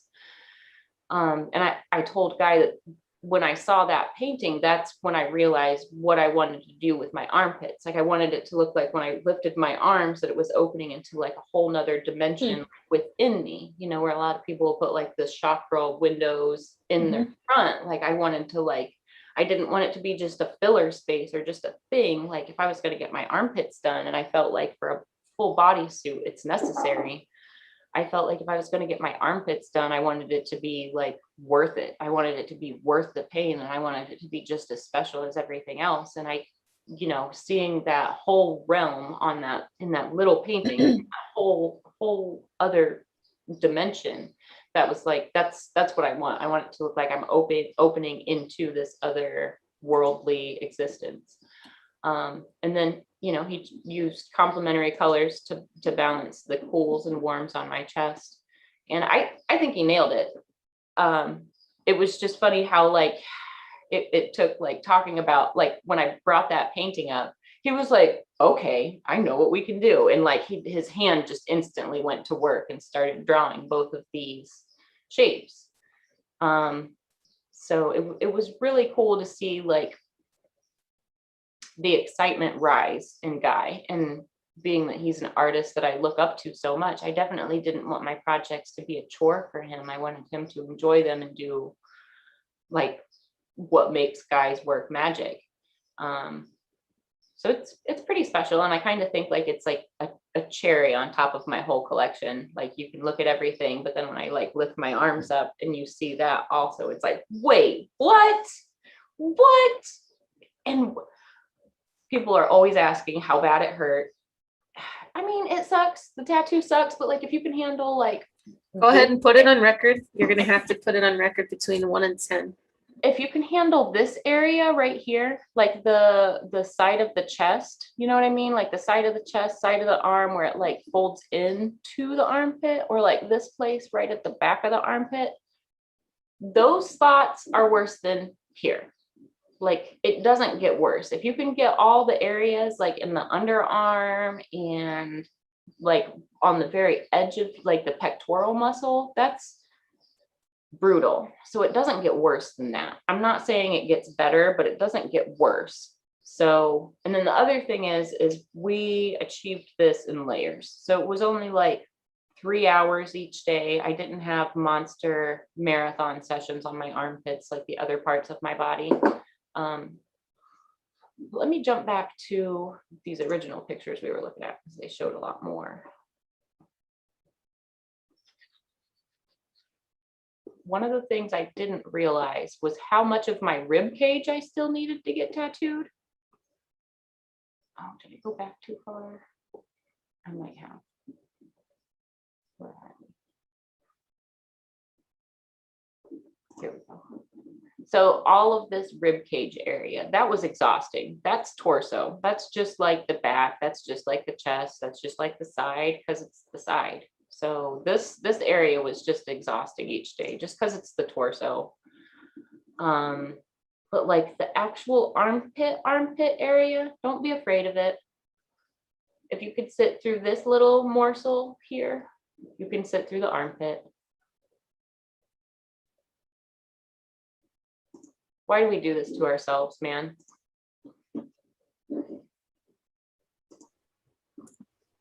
Yeah, unreal. Why do we do it? I'm going to scroll back a little further and see if I can find some of my tattoos with Adam, some of my tattoo sessions. Have you been tattooed at any conventions? Yeah. I guess a few. I remember the first Empire State Expo they did. I've always been friends with Eric Diaz, and he was friends with he worked at Marco's shop, I believe. I don't know how it worked. Long story short, it was kind of like I ended up getting a tattoo on my wrist that I never would have planned in a booth randomly at the end of the convention after a long week when I was up in White Plains. That was fun. Just different spots, mainly in New York, where if someone just wanted to work on something. That's happened. My hand, I got tattooed randomly in Chicago on a trip. At a convention I really wish I wouldn't have, but the spirit of the convention actually was kind of like the gaslight for me. I needed that because sitting somewhere for me, like I'm not a spaz or anything, but stimulation is good for me. I like to be around people. And sometimes when you're in a place where you're limited really to what you're thinking in your own mind, the pain becomes that much louder. So I got my hand done, and I don't know, it was a surprise to me to do that. So the next time I did my other hand was almost the same exact situation again. So it kind of just arose when there wasn't anything to do in the booth, stuff like that. You know, those situations always arise. I always volunteer. Some of my friends have gotten the best work from me just on like spur of the moment. One of my buddies, he's got 2 sleeves from me, and everybody was so salty because he got in so quick and his sleeves got finished so fast. It was like, well, I mean, he was my go-to if somebody canceled. Like, he always had money set back, and if somebody canceled, I hit him up and he was at the shop in 10 minutes. Like, made it really easy. So like literally all of his tattoos, and they flow together beautifully. I scrolled pretty far back. I might come to him pretty soon. But they turned out really nice. Actually, here he is. Here's what I'm talking about.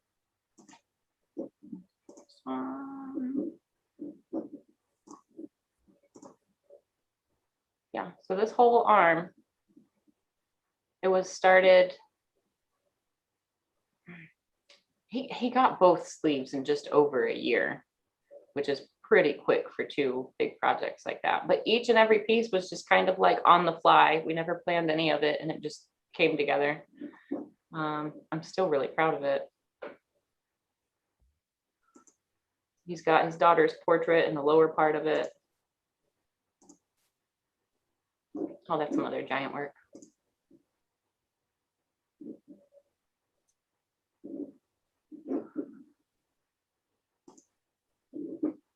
Very cool.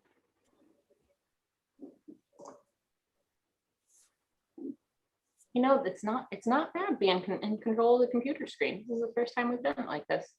I'm still looking for a whole picture of my leg sleeve to share.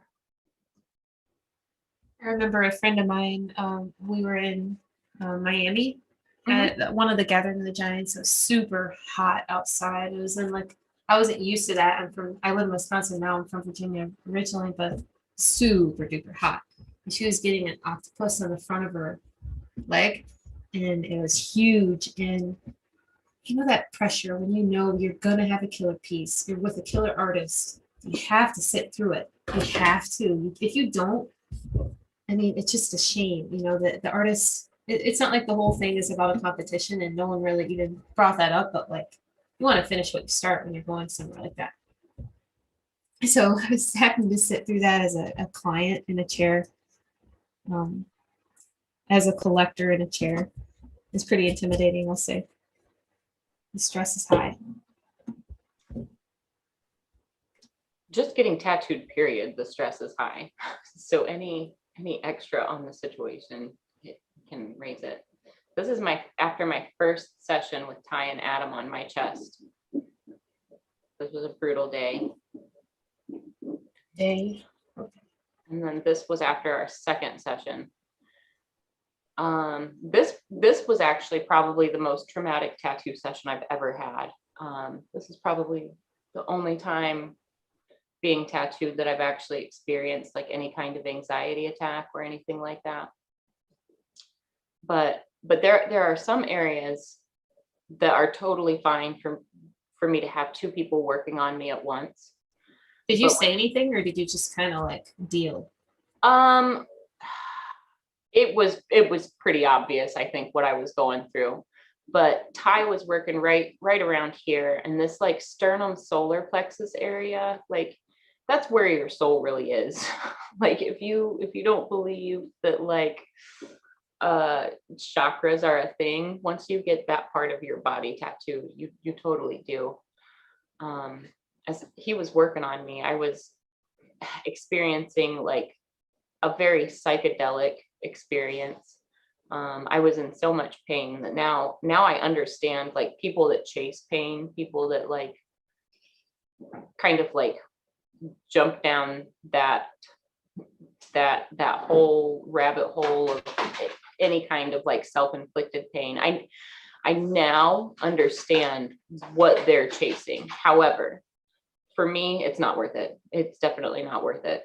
But as I was getting worked on and I was just like forcing myself to sit there and take, what I had signed up for, you know what I mean? It's not like Ty was being cruel to me or anything. Like, I signed up for this and it's just what it takes to get it done, and it hurts, and it's the most real soul rocking pain that I've ever felt.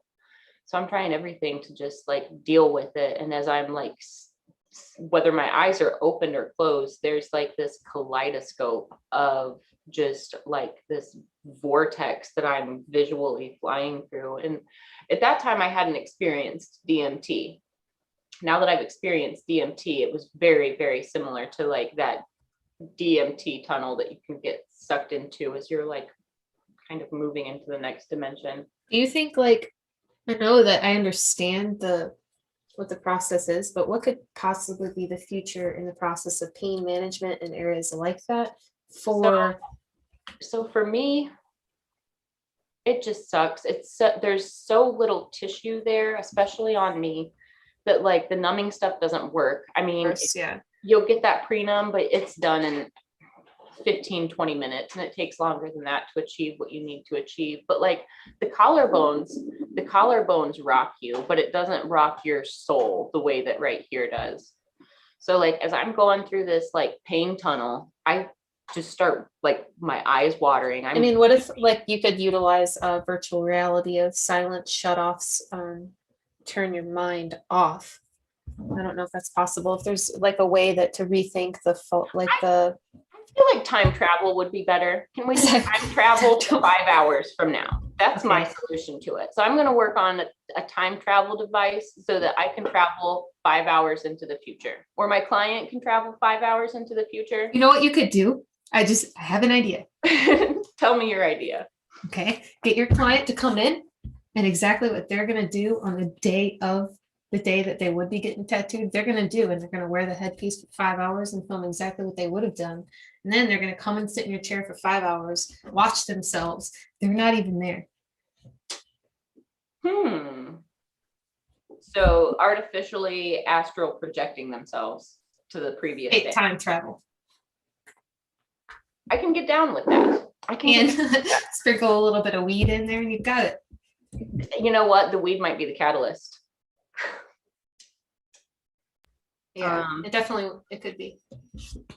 Yeah. So the crazy thing, this day I'm flying through the pain tunnel, and at this point my leg sleeve wasn't completed, but Adam had worked on me a lot, and he knew what I could sit through, and he knew me well enough to know when I was like spent, but we still had an extra hour to go. Like, he knew me, he knew my body well enough to know my cues. And I've never wept during a tattoo before or since, but it was more of like this emotional breakthrough that I was going through.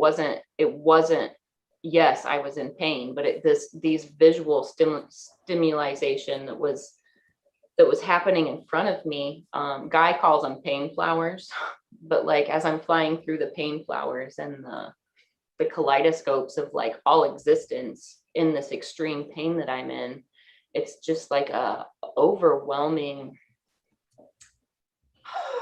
I'm trying to think of the right word. Cleansing isn't the right word. Maybe even a rebirth, because I was totally a different person after that moment. Like, it pushed me to the point where like something in me changed. So I'm laying there and I'm like, as Ty's working on me, I have this tendency to like want to curl my knees up towards me in like the fetal position. Oof, I think like if you throw a rock and you don't hear it fall for several seconds, it's like, well, I was afraid of the abyss before, but now the abyss has like a value. It's this big, and I've been there. Yeah, it's quantifiable and it's terrifying. So that as I'm like going through this extreme experience and like experiencing some emotions that it wasn't like a traumatic set of emotions, but it was definitely just changing emotions and something I'd never experienced before. But Adam came up to me and he was just like, dude, and he like just barely touched my knees as I was like curling up into myself, like I was practically wrapping around Ty. But he just touched me and he was like, dude, it's cool. I'm right here. And it like just whatever his few words were, just like snapped me back into reality. And like I was just so like overwhelmed and flushed with like just crazy sensory like physical sensory feels, and also like just like this wave of emotional feels. Um so like I now understand what people chase when they're chasing the pain train, and like when they like, people that are into extreme body modifications and suspensions, and I get it. I get it now. It's too much for me. I don't I'm glad I experienced it. It was changing. It definitely changed me and made me a more mindful person all the way around. I feel like I'm a little bit more in tune with everything around me after that experience. But Yeah, I mean, I if you don't go in and you know that you know of the journey, I think it's a lot easier to recognize the importance of how you start the journey with, like you said, even with a good consult and establishing some sort of spiritual connection, because you may be that totem for you will be the totem for that person in some way, yeah. or Yeah. it could It, be, it kind of just goes back to that like special connection. Like some people say it's almost like a shamanic connection between tattooer and client. And like that may be giving it too much power, but like there's definitely a special spiritual connection there. of course. Um, like I said, that's the most intense pain that I've ever been through in my life. And Ty and Adam got me through it safely and alive. Yeah, I'm here to tell you about it. And I'm here to tell you, you know, I'm a better, stronger, more consciously connected person than I was before that day. So it sucked. I don't want to go through it again, but I definitely wouldn't take it back. I wouldn't change it. I almost look at it as like an unexpected blessing of my tattoo collection. I didn't expect collecting tattoos to change me spiritually at all. I thought it was going to be like collecting art that I could carry around with me. And it is, but it's so much more than that. Yeah, I mean, pain in general is, um, jeez, it's not like it's a sacrifice. It's interesting that it hurts that bad to get something you love so much. Some two polar opposite things. But for me, it's like a constant reminder that it has to be that worthwhile. Like Yeah. if somebody's trusting me to tattoo their whole sleeve or their whole torso or their whole back or their whole leg, or even a small trinket tattoo, like if you're trusting me with your body and with the amount of pain you have to go through to achieve this, that's a crazy amount of trust. That's a crazy amount of trust. Some people don't trust doctors that much. Yeah, with good reason though. I don't know. It really is a crazy cool journey. There's just been a lot of unexpected, like through tattooing, but through collecting tattoos, there have just been a lot of unexpected gifts that have been given to me. I don't know. I can't imagine after tattooing for so long, I can't imagine being in a job where I didn't connect with every client on the level that I do. Like I feel like that's the thing that motivates me to keep doing it, because I mean, I feel like I could I feel like no matter what I decide to do with my time, like I push through until I succeed. So I feel like I would make myself successful in anything that I do.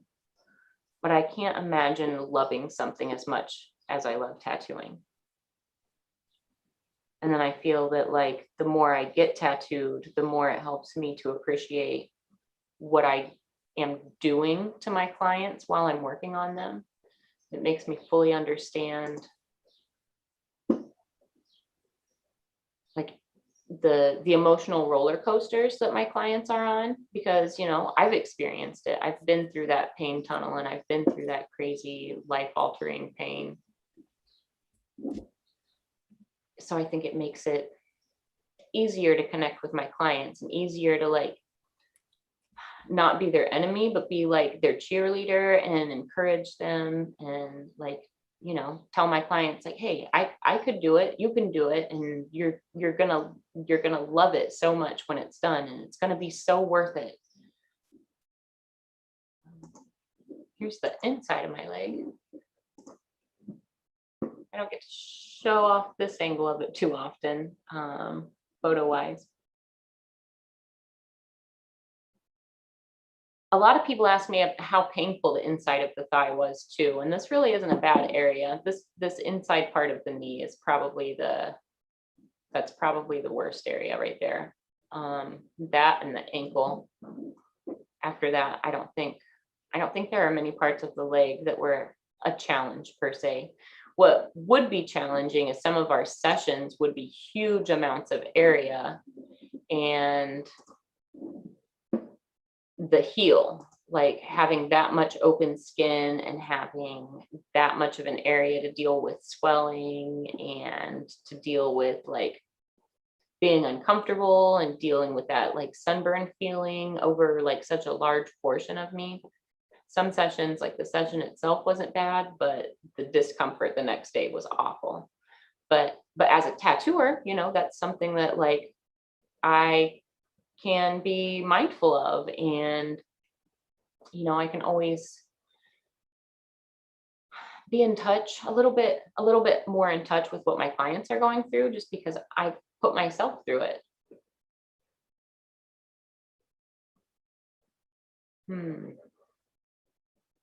All right, I'm like 5 years back on my Instagram. That's crazy. I haven't scrolled this far back in forever.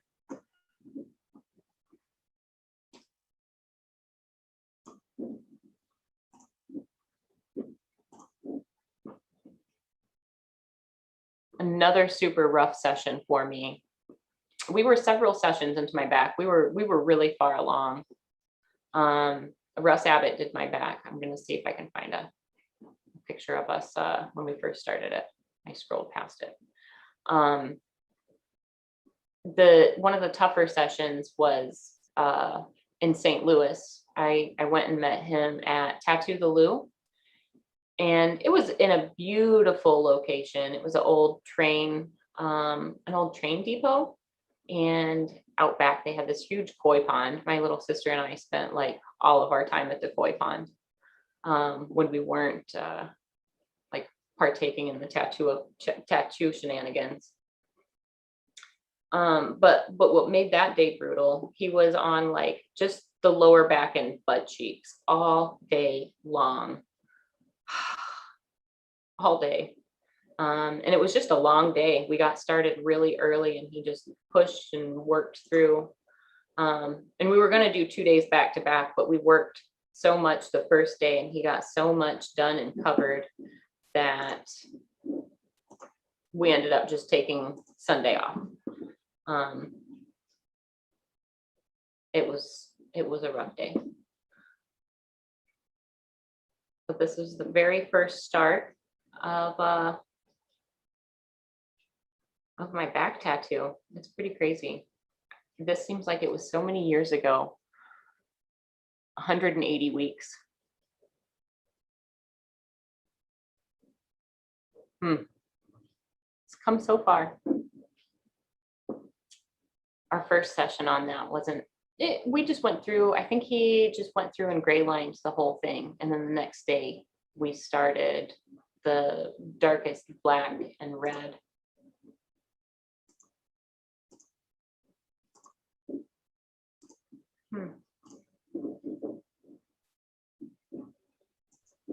That's awesome. Um, yeah, the first trip down to see Russ was pretty humbling. I'm trying to reflect and use the right words to describe. Like, I went down there, I was excited. I thought I knew what I was getting myself into after experiencing what I had on my chest. Although no session with Russ was as bad as that second session on my chest with Ty and Adam.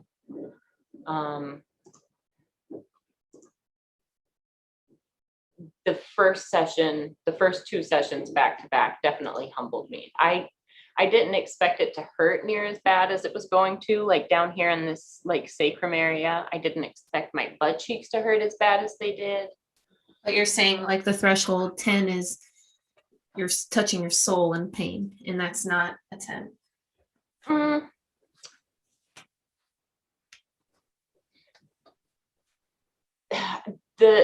That session on my chest was the only time that I've ever had any kind of like anxiety, any like, I forgot to mention that after that, so after Adam calms me down and I'm not like flying through this pain train anymore, after he calms me down, Ty finishes what he's doing and we take a break, we go sit outside. I almost pass out, like everything got all woo, woo, woo on me and they have to like cold compress, and we called it a day. Like, we didn't plan on being done then, but like we only got like another 20 minutes in after that painful psychedelic experience. It was humbling. So I guess arrogantly, I thought after that experience with my chest, I thought I knew what to expect. I didn't fly through the pain train like that on my back at all. The thing with my back that was exhausting is that there's no like settling into any sensation. Like, Russ would work in one area and like I'd settle into that for just a few minutes, and as soon as he finished that area, he'd move like literally 2 inches over and it would feel totally different. It would feel like he was on a totally different body part altogether. I had no idea how like different the sensations on the back can be, from like right next to the spine versus on the spine versus on the shoulder blade. That'd be really interesting to speak with someone. Obviously, I have 2 kids, so I've always wondered since 2016 how people can handle extreme pain every day like a normal thing. Like, what does it take mentally to be able to do that, and where and how you can really understand the body, and like how those nurses are able to comfort people in certain ways that I would never have expected before with that type of pain level. I wonder what their perspective on it, if they were to jump in your shoes for a day or something like that. I feel like the pain scale is just a funny thing. I feel like it's so like, I don't know, growing up, I was always under the impression that like a 10 was a pain that was as intense enough to cause nausea. Well, I mean, it really takes a lot of pain or a really, really hard hit to the noggin for like to cause me nausea. So like the most intense pains, a lot of times I would just like shake them off as like, oh, it's just the ache. It's fine. It's fine. Cut 2, I ran injured all the time in track. I was always running injured, always. Like if I would have just like taken a moment and let my body recover, I probably could have actually like been good. Here's this, I found a cool little video that Russ made. Screen share this thing.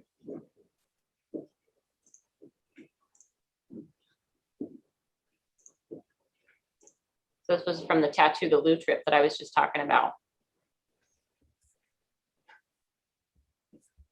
This is at the train station that I mentioned.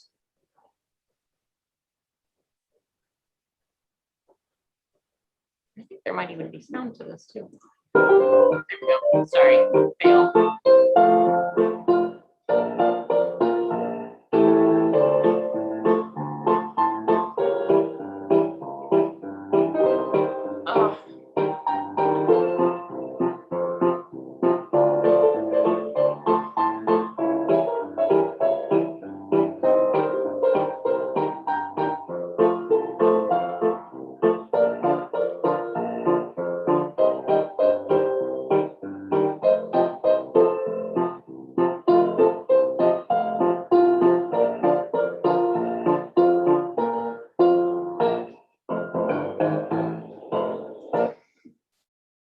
Oh man, that was a rough day. That was a rough day. I love my back though. I feel like this whole session this whole talk we've been talking about how painful all of my tattoos are.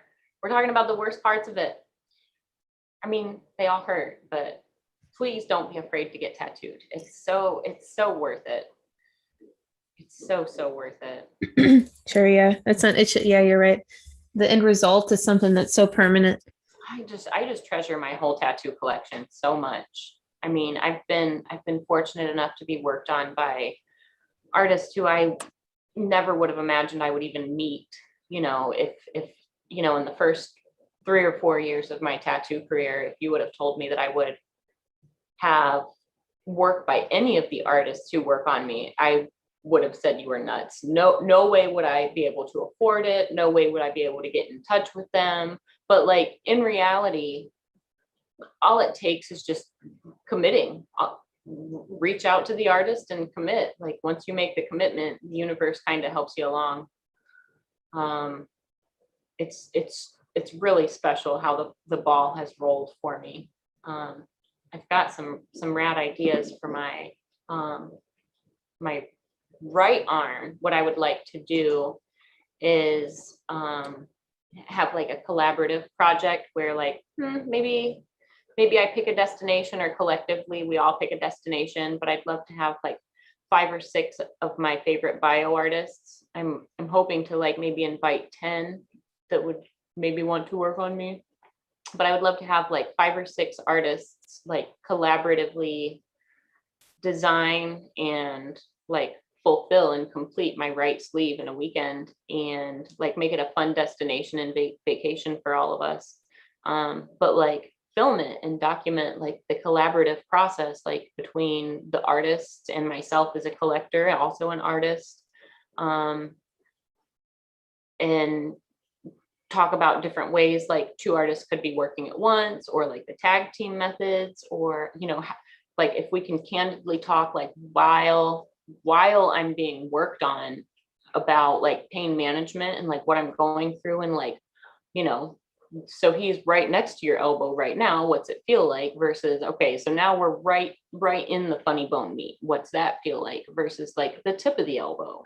You know, those are the nuances that I'd really love to share with people, because I mean, some people get tattooed so quickly early in their career, or like maybe they're early in their tattoo collecting, they may not be the most sober. I've talked to people that have been tattooed in incredibly painful places, and they're like, I don't even remember it, I was so messed up, like I don't remember picking the tattoo out, I just remember like, oh, I have a tattoo now. Wow, maybe that's the time travel thing that we were talking about. Maybe they figured out the right concoction to time travel past their tattoo experience. But so my idea is to get all of these artists together and document the whole process for my right arm. And then my left arm, there's actually 2 artists, one's in Russia and the other I think is in Germany, but I can't remember for sure. But I've kind of narrowed it down to Nika to do my other arm.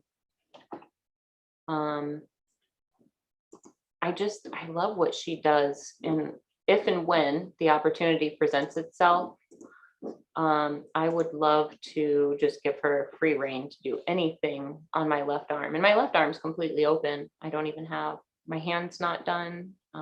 So other than like where my armpit area kind of like connects to my arm, like this area, but other than that, my arm's totally open. So I really hope that universe allows this to happen. But I see a lot of things in her work. Like I see that she's chasing a lot of the same like fantasy colors with reality that kind of morph into like other dimensional kind of realms or settings. But she's also just like an incredible painter. So as much as I love my collection and I love like learning from the artists who have worked on me, I really hope that the universe allows our paths to cross and I can carry some of her work around with me and learn from her. Look at this light burst. goals. I'm such a fangirl every time I look at her work. I love it all. She did, this isn't the one, but she did a similar chest piece, chest and throat piece to this, which is what even made me ever consider getting my chest done.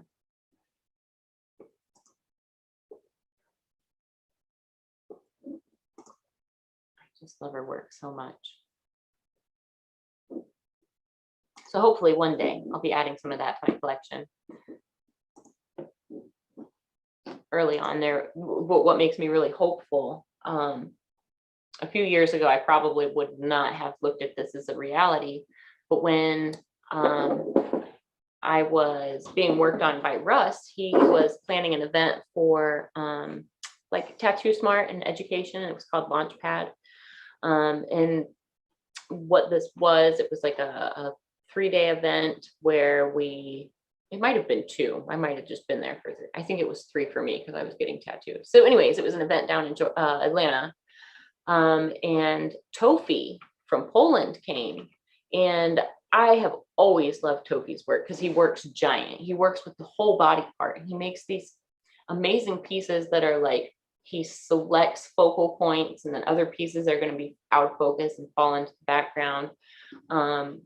And I've just heard that he accomplishes a lot really, really quickly. So he's somebody that I've always wanted, like, if I had to choose, and like, he would have been somebody that I really wanted to work on me. So Russ is like, hey, I've got this event coming up. And I was like, sign me up. So he and Tofi did a collaborative piece on me together. And Tofi designed his portion of it in ZBrush, and then Russ designed his portion of it. And it was like this extrusion of like a mandala shape. So I didn't even see the piece ahead of time, but I loved it. It was pink and blue, and it just matched the colors of my back perfectly. And one of the things that's really nice about having like a collaborative project like that is it was going like right off of Russ's work into a collaborative piece. So it wasn't like they didn't have to like solve the mystery of like what colors were used here. How are we going to get this piece to flow there? Right now I'm pulling up, if I can figure out the fastest way to get to it, I'll pull up a picture of Tofi and Russ's work on me.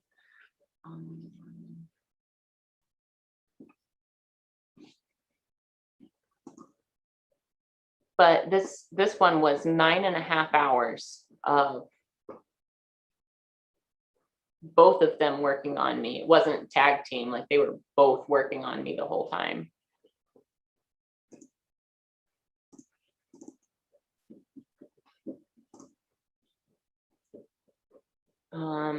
Like the first 8 hours, it really wasn't that bad. It was actually kind of a relief to be on my leg, where I kind of went into my back piece a little bit arrogant, a little bit like, oh, I know what I'm in for. I know what to expect with this. This one, I feel like I was adequately prepared. I knew it was going to be a long day. I didn't know it was going to be 9 hours, but I really felt like I dealt with it really, really good, even with both of them working on me at the same time for about the first 8 hours. After that, it really started, I hit a wall, and it really started getting sensitive and jumpy. But like this covers 2/3 of my upper leg. It goes just like, I've got probably a 7-inch panel on my inner thigh where it doesn't connect. So we did all of that in one session, and it healed beautifully. Even like in this bendy area on the back knee area, it healed beautifully. There are a lot of really cool tricks that I was able to like actually learn, and like see how Russ and Tofi, see how each one handled the skin differently and how it felt, and how like what it was like to deal with each one of their approaches. I'm gonna be real honest. I don't think neither Russ nor Tofi is known for being light-handed. Tofi was actually bragging about being the heaviest hand in Poland. Like, whole time he's working on me, he's like, brah, brah, brah, brah, brah. Heaviest hand in Poland, huh? But I got through it. Like I said, the first 8 hours was, I don't want to call it a walk in the park. It's uncomfortable being tattooed, but I was fully clothed except for my legs, so I wasn't exposed like that. It was just a nice break to have a nice long session that wasn't on the torso. It was a good break is what it was. We got What if you had like a special type of blanket that kind of, like, how the tattooing hurts in your certain areas and it kind of triggers pain in other areas? I wonder if there's like a special blanket or rack you could wear that offered kind of like a posing simulation, kind of overpowered it a little bit, muted it slightly. That's I don't disagree with that, like equal and opposite opposing stimulation kind of thought. I think that's all it is that makes people feel better when they hold somebody's hand. It's just a stimulation somewhere else to distract them. I don't like it. You might say it's comfort, but it's not like a regular handhold. I think it's more of like a physical distraction from the pain that's going on somewhere else. That's actually not a bad idea. So what if we started using like TINS units? Like if I'm working on one arm, let's put a TINS unit on the other arm. So you get like weird electrical stimulation on this arm, but the tattoo stimulation here. Well, something fluid, I guess, something that's not something that changes because your body can utilize rhythm and, perpetual motion in some sort. I mean, aside from, there's so many other factors though to the pain and like the feelings and everything else, but like, for a small child, a weighted blanket, it does something for your stress, but not necessarily like that, but utilizing other parts of your body and the stimulus there that can help you with your tolerance. I've got some clients that can read. I don't know how you can read. Guy paints while he gets tattooed. I don't know how he could paint. Jordan said he painted a little bit while Guy was working on him. Oh, okay. I feel like I can't step away from the pain. A lot of people can, but I feel like I'm just there with it all the time. And I wish I could step away from it. I don't know. I'm just not built like that. I'm there with it and aware and conscious. I feel like that's why I think time travel is the best solution. Just let's time travel a few hours ahead of now and it'll just be done. Voila. It doesn't even have to be a big leap, like just a few hours. This is my dog.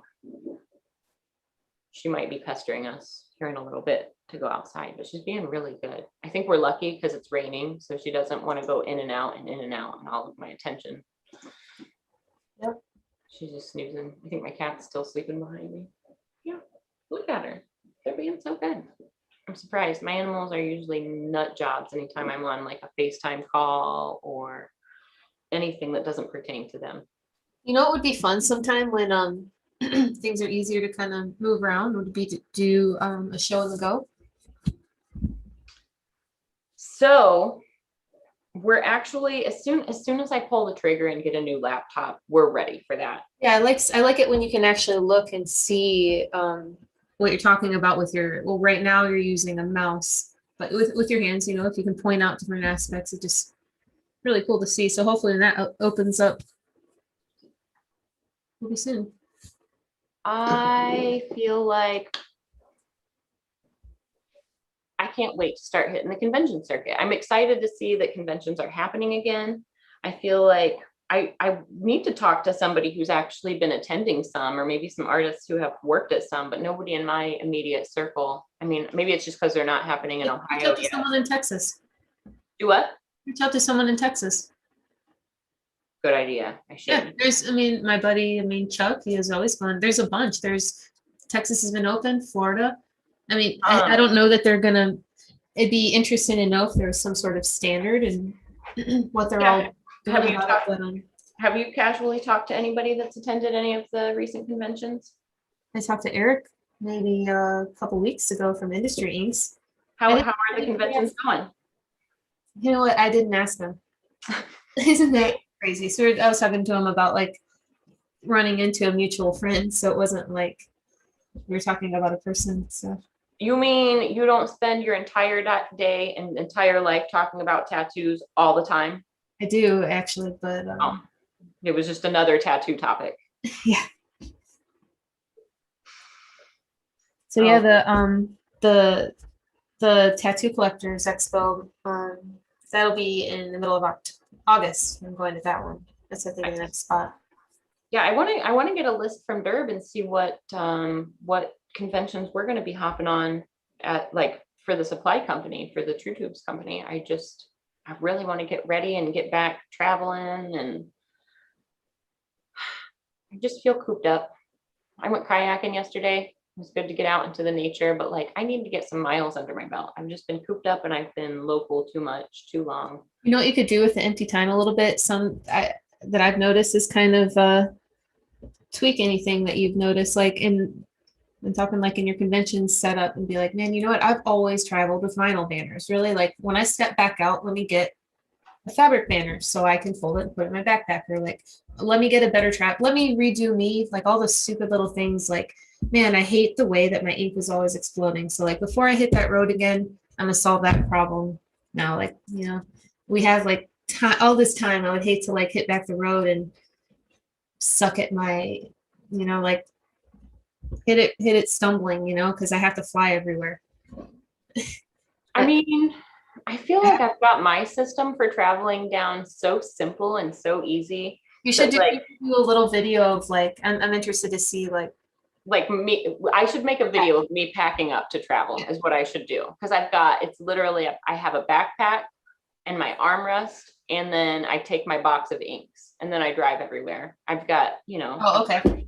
I've got the, I love my van. I mean, she's old. I need to get a new one soon, but I love having a travel van. I can sleep in it. It saves me a ton of money traveling, I think. I can just get in it and go anytime and know that I can sleep in it. I can shower at truck stops. I can get a hotel if I feel like it. But then again, I've also got like all the space. We went kayaking yesterday. We put all 3 kayaks inside my van. We didn't even have to worry about tying anything on top. I can move large artwork. I can move myself, my dog, and large artwork. I feel like having a vehicle that I can sleep in and then keeping my setup super compact it makes life so easy to just travel on the fly. And then the biggest obstacle, and I have one now, is I needed a good mechanic in Columbus, just because like people look at me when I'm nuts when I show up with a van with 200,000 miles and I'm like, yeah, I need this and all new, this, that, and the other. And they're like, for a van? Yes, I've driven this thing up to the top of Pikes Peak and down. Yes, I'm driving this van. You think I'm nuts? It'll make it. I can drive it. But I finally have a good mechanic in Columbus. So just keeping my, A lot of stuff you can do, you really can, just to keep it going. The more routine maintenance, the better, obviously, but with something like that. yeah, I'm actually usually really bad with my vehicles, but I had, maybe this is a sign that I'm growing up, but I had, right before I got this van, I got a smart car. Or maybe I got the van, then the smart car. Regardless, I got them both within a few months of each other.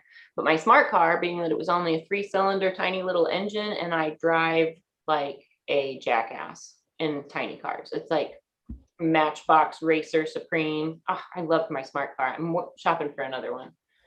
But anyways, 3-cylinder, you have to get the oil changed like every 6,000 miles in it, like 5 or 6,000 miles, and you're pushing it. And it took premium fuel. So like my smart car, I loved it so much that it kind of got me in the habit of like actually like keeping track of when I needed oil changes and things like that. And then my van, I travel just often enough that if I do an oil change either right before or right after a trip, I'm usually like well within my oil life. So like this is it, and then I had a Cadillac that I got T-boned in on New Year's Eve. I'm still pretty salty about it. Everybody driving around all high and mighty in their caddies. but I feel like I stayed pretty up to date on my oil changes and stuff like that and that too. So maybe I'm growing up. Maybe I'm growing up and like vehicle maintenance is actually important to me now. It didn't really used to be, but it makes it really easy to just pick up and go. Like if something presented itself, or if like, let's say Derb had a convention planned, loading things up, I could just get up and go next week. You know, I might have to rearrange things on my schedule, but like I can physically just get up and go anytime. I don't have to worry about arranging flights or anything like that. You want to hear something cool? Yeah. I through Gabe have discovered this thing called Zapier, where it can link with certain apps, like 3,000 plus apps. So I think in the future that it'll be, I'm noticing that you can create flowcharts of actions, and if you're very, very clever, you know, just how like a binary system, you can get infinite results pretty much. But if you're clever with the way that you set up your flowchart, you could technically be like, oh, send an email with this, confirm a flight here, trigger phrase Alexa, flowchart happens, you walk to the airport and your flight's ready. Ooh. That sounds like a lot of technical stuff. I know, like, but really though, if you're clever, or you have a clever person, you can actually automate things now with like programs like that. Like, just that is the future for sure. But well, it's not really one thing, and then all the Uber drivers will just be waiting for you when you need your them. voice will be your voice, or even your hand movements could be the thing that does things in the future. Isn't that crazy? Or right now? I think it's awesome. I mean, there's always a flip side to everything. It means that somebody's always listening all the time. Yep. Or like for this company to do that, they've written the code and stuff like that, so they charge per action, which is 0.001. You know what I mean? But they're called zaps. So you could create like maybe a chart of 15 zaps with your calendar, your maybe say United Airlines, maybe say your Gmail, maybe say your Zoom, maybe say like a couple things that you would do physically when you're on a computer, and they can happen with trigger phrases. Just instant. Yep. It's a pretty cool world we're living in. I mean, there's a downside to everything, but the upside is, you know, as long as things are safeguarded and privacy is kept intact,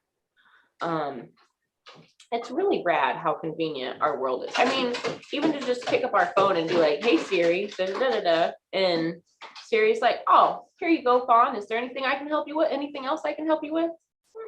No, Siri, I'm good. Thanks. Talk to you later. It's pretty amazing. Like, we don't even, one of the downsides, we don't remember cell phone numbers anymore. Like, we don't depend on our memory. So like, how much knowledge and information do people like just temporarily learn and then totally forget, knowing that they can refer back to like Google or Wikipedia? Yeah, like if your brain was a desktop before or whatever, they're now utilizing external hard drives, which are completely disconnected from their own minds. Right. That's crazy. That's a pretty crazy thought. Yeah. I don't know. I feel like the brain's a muscle, and I feel like the more we sit and like actually learn and absorb things, to be able to retell it and to be able to share it, the more it really sticks with us. But when it's like, oh, well, we're arguing about this, let me look it up real quick. Boom, there's your answer. You've forgotten that answer 5 minutes later. You just. There's actually a lot of interesting ancient ways and methods for memory that people should kind of understand and reflect on more often, because, you know, if you think about it, we have ways, and we can trust the fact that maybe something we write on paper may last 30 years, or, you know, we know that we can take something that with a photo, we can save that memory, but they didn't have that obviously they didn't have that capability. So their memories were very important, like more important. So they had different tricks and things. For example, so like if I walk into a new room and I feel really uncomfortable, I could be like, okay, so this person has a hat on that's, I can remember it's a green hat, it looks like this. I'm going to put that memory in on my head. He has a funny hat. And then I look around the room and I could say, he has a bookshelf and those books, and I could put that memory on my shoulders. But if you could put your memory in a place, it's a really good way in an old ancient kind of method of memory. So I guess just opening up knowledge in different ways. And once you realize like you are actually very, very capable of remembering everything, if you take the time to kind of establish new methods. It's like, railroads, highways, interstates, rather than back roads. Mhm. Um, you know, in anything. And that's the beauty about learning with other people too, is because those shortcuts are just like, wow, that one thing you just said saved me 2 years of my life. That one little, yeah. So that I guess memory, we all suffer with memory issues. Put your thoughts somewhere, just like you're going to put them in your grocery cart so that you can keep them there. Otherwise they go to the wind. Yeah, what I need to do, what I think would be very valuable for me is I need to go through and I need to print off a whole ton of photos, and I need to like actually have them tangibly. Cause like I find when I like flip through my camera roll, it's like, oh, like all it takes is that one visual, like, and then I'll remember that whole entire day. Like I could be one picture that I took of a leaf and I'm going to remember this whole entire hike that we went on, even though the picture doesn't have anything to do with the rest of the day. Where like without that visual stimulation, I might not have ever even remembered that, and it could have just forgotten forever.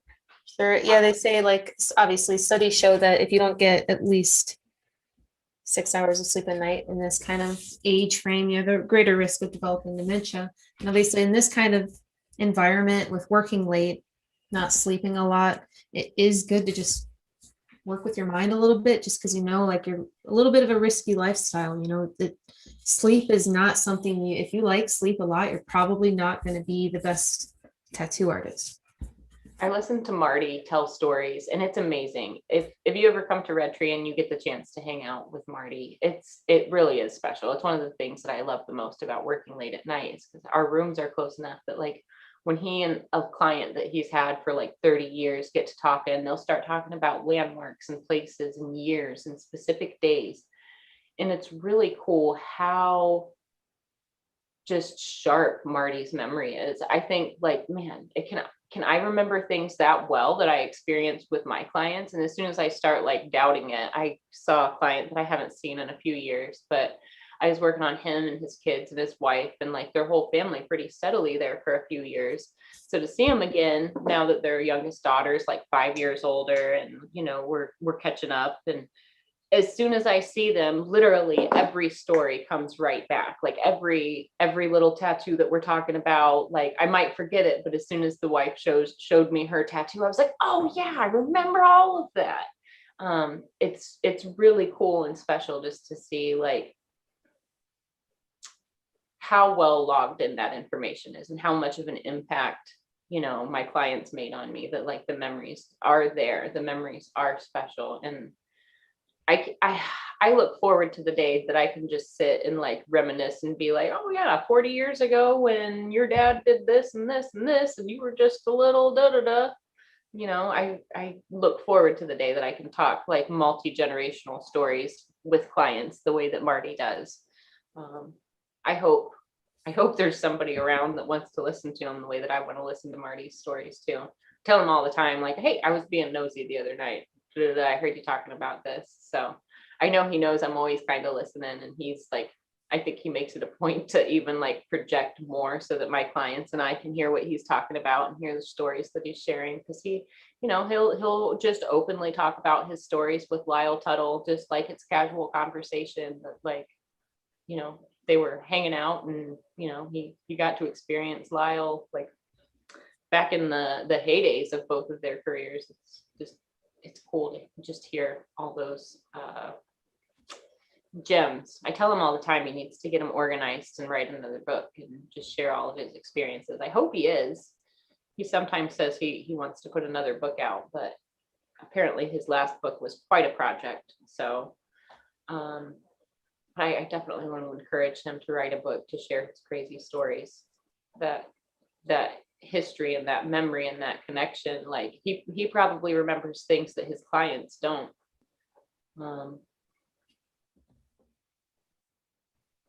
I hate when that happens. It's cool how like special the memory is. Just like diving down this rabbit hole of memory conversation. It really is a special gift.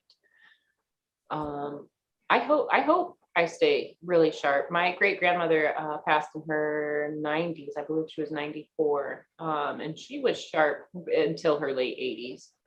So I hope I make it that far. I'm optimistic I will. We'll see. Stay sharp, share all the crazy stories with everybody that wants to listen to them, I guess. Yeah, I mean, I kept a little journal of places I've gone and I started keeping it, and I didn't really think anything of it, so it's really messy and scribbly. But finding it now is, it's a lot more valuable because you can't really do that ever again. And you can, but there is definitely a hesitation of someone seeing another person they didn't expect to see in public. At least in Wisconsin, it is still definitely a hesitation there. I mean, there's still lockdown. There's a lockdown in Perth right now. It's lockdown in Chile.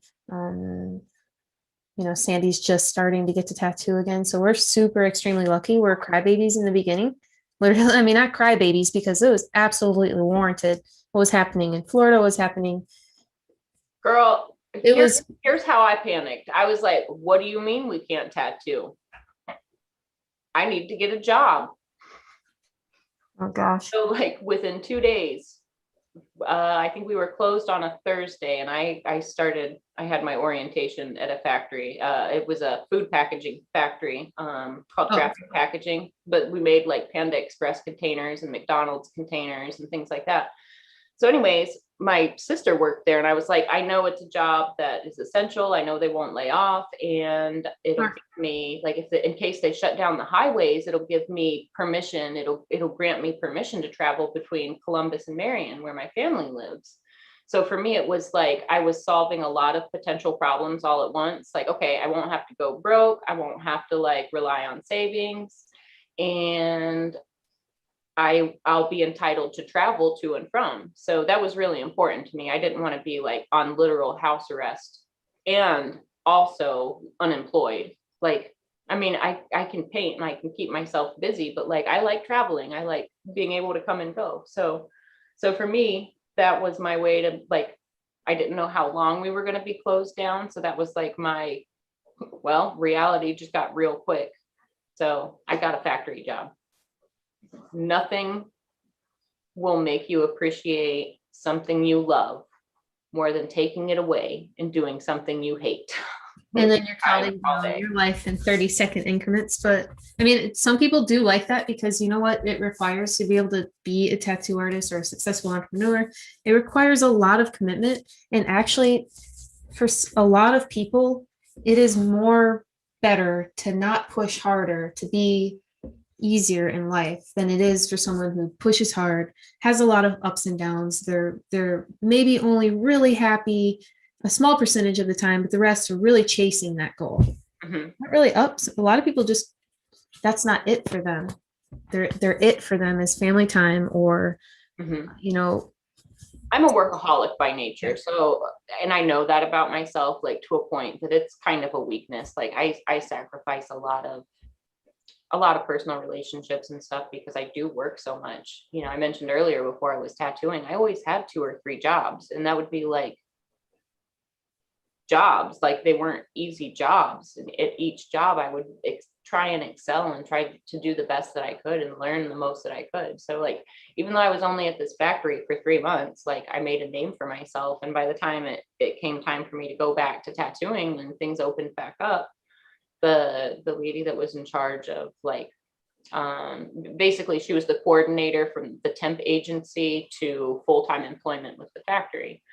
And she was like, is there any way we can get you to come back? I was like, well, I told you guys it was just temporary, like while things shut down. Like I've got my business. I've got like a 6-month waiting list for work. Like as soon as the governor says I can tattoo again, I'm back to work. And she's like, oh, okay. She's like, well, I have permission to offer you any shift that you want. I was like, right, but like if I were working 40 to 60 hours a week for you, then that leaves no time for this job that like I've been working at for over 10 years, that like I have a 6-month waiting list. And then she was like, It's really funny. she goes, let me put it this way. She's like, I'm authorized to offer you any position in the plant. And I was like, oh, wow, they really want me to come back. Because after I was there for like a month, I let it out that I knew how to print. And they were like, what? It's like, well, yeah, I went to art school before I tattooed or did any graphic design. And they're like, and you're a graphic designer? I was like, I mean, I don't enjoy it, but yes, I know how to do it. So like it made me feel really good that like in a short amount of time, I made a name for myself, and this company like made it seem like they valued me. I mean, granted, I'm going to go back to tattooing and I love tattooing so much more, but like in this town, everybody knows me. Everybody knows my tattoo work. They know that I'm good at this. So it's not like I can do a bad job at building boxes. You know what I mean? It's not like I can not have an eye for detail, whether this thing is glued or punched right. Like, of course, I'm going to do a good job at it and do it with pride, even if I am only making, I think I was making like $17 an hour, not even a lot of money. But that's better than a lot of people that weren't able to get anything or were sitting at home like broke with no options, you know, before we knew that stimulus packages and things like that were going to come. Like nothing, nothing will ever make me appreciate and love tattooing more than having it be taken away from me for a few months. Like if I didn't know for sure that I loved it after the governor saying, and you know, the world leaders saying, no, you can't work right now, you can't do this, you know, that's not even like a personal thing, that's it was taken from all of us. But nothing will make me love it more. You know, I couldn't get tattooed during that time because traveling was tricky and touchy. So, you know, it was taken, like it was totally taken from me for a period of time. And that definitely made me appreciate it in a whole new way. Like when my back hurts now after working 10 or 12 hours on a tattoo, being all hunched over, working on a back piece and stretching the skin and really exhausting my body to get this tattoo done, I feel so much more gratified with that soreness and that backache than being equally as sore from making 20,000 Panda Express containers. Right there, that's true. Nope. I mean, I did both with pride. I did both. I do both to the best of my ability, but I don't love paper and cardboard. I don't love that. I don't love that the way that I love tattooing. And it's funny being like not really a money driven person. Um, let's just set aside how much money I made or did not make. Just what I was doing, what I was creating, the thing that I was putting out into the world. Like, yeah, we need food packaging right now because the world's shut down. But like when I can give people art that they're going to love and treasure and cherish and talk about for the rest of their lives and share with their kids and grandkids and tell the stories behind it and tell the stories of the moments we shared, when I can give people that, and then I can also give people the gift of like feeling better about themselves. You know, when somebody can walk away from a tattoo appointment and they feel more confident when they look in the mirror, and they feel happier with the person that's looking back at them, and they feel more empowered by this image or symbol or talisman, or those are just gifts that nobody else can give. But I can't even say like, I don't know, there's no other job that gives those gifts. There's no other job in the world that actually will make somebody feel better about themselves. Like you could say a dentist, you could say a plastic surgeon, you could say those things, but like I don't think they spiritually transform people the way that tattooers do. And not being able to give that gift for a period of time really made me appreciate how special it is. So now, like when I get burnt out, when I'm overworked, I'm not frustrated. I'm not mad at the tattoos. I'm not mad at the clients. I'm not mad at the workload that I overcommitted to. I'm usually just frustrated that like my body can't keep up. I need to not schedule as heavily. I'm never burnt out the way that I used to be before the pandemic shut everything down. Like I have been working nonstop and I'm not traveling like I was. So I'm actually even working more than I was before the pandemic. But there's always these constant reminders of like, slow down, you'll get to it. Slow down. Your body needs the break, slow down. And that's all I get frustrated about now. I don't have a chip on my shoulder where I feel like too many people are wanting my time and attention. Like I feel grateful that I'm able to give this to the people that I'm able to give it to. That's crazy. This is all just occurring to me right now. This is Yeah. Another thing too is like how, like, obviously working with Durb, you're much more conscientious of the longevity of your body.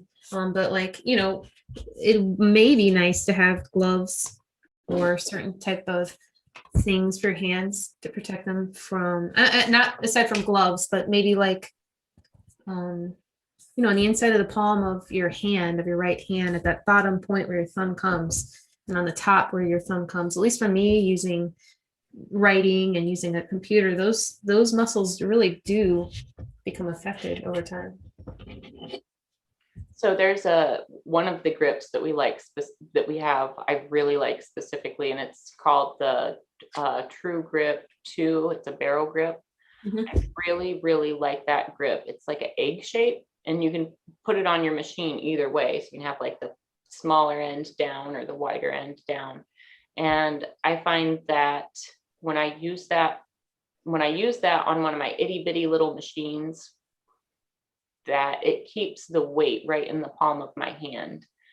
And it's like you're holding, like, it's not quite as big as a baseball, but it gives you like you're working from your arm rather than working from your hand and your wrist. Like you hold that machine stationary and you work from like your whole arm rather than like your fingers. And it relieves a lot of the, like, when you hold a bigger grip, it relieves a lot of this soreness in like these areas. But one of my frustrations though is I feel like the weight of the tattoo machine, all the weight, I want to get that in my hand. So you don't have that counterbalance pulling back this way, like, so your wrist is always fighting it to keep your machine upright. If we can put the weight in the hand, that's an idea I'm really, really playing around with. And I'm researching a lot of, like, the electronics are actually incredibly simple. And I've reached out to Derek, the tattooer that I mentioned earlier.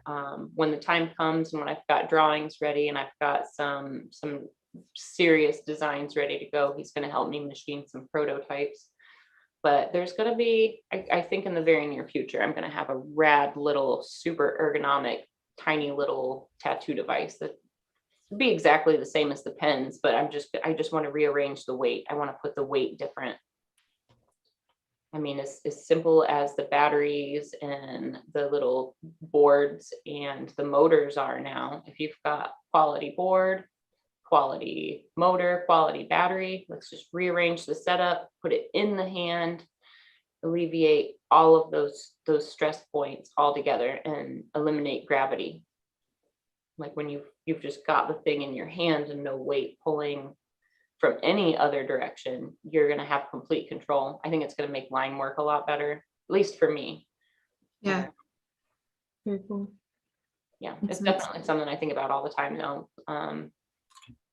I'm incredibly mindful of my hands, and I think anything that can make the job easier on my hands, wrists, and elbows, the better.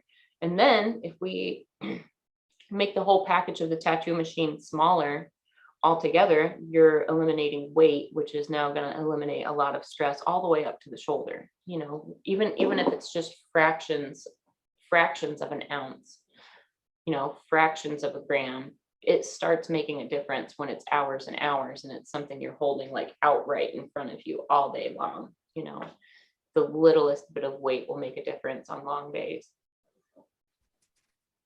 So Yeah, and it's not only for, I mean, it's not only for right now, but it's for because this is your career.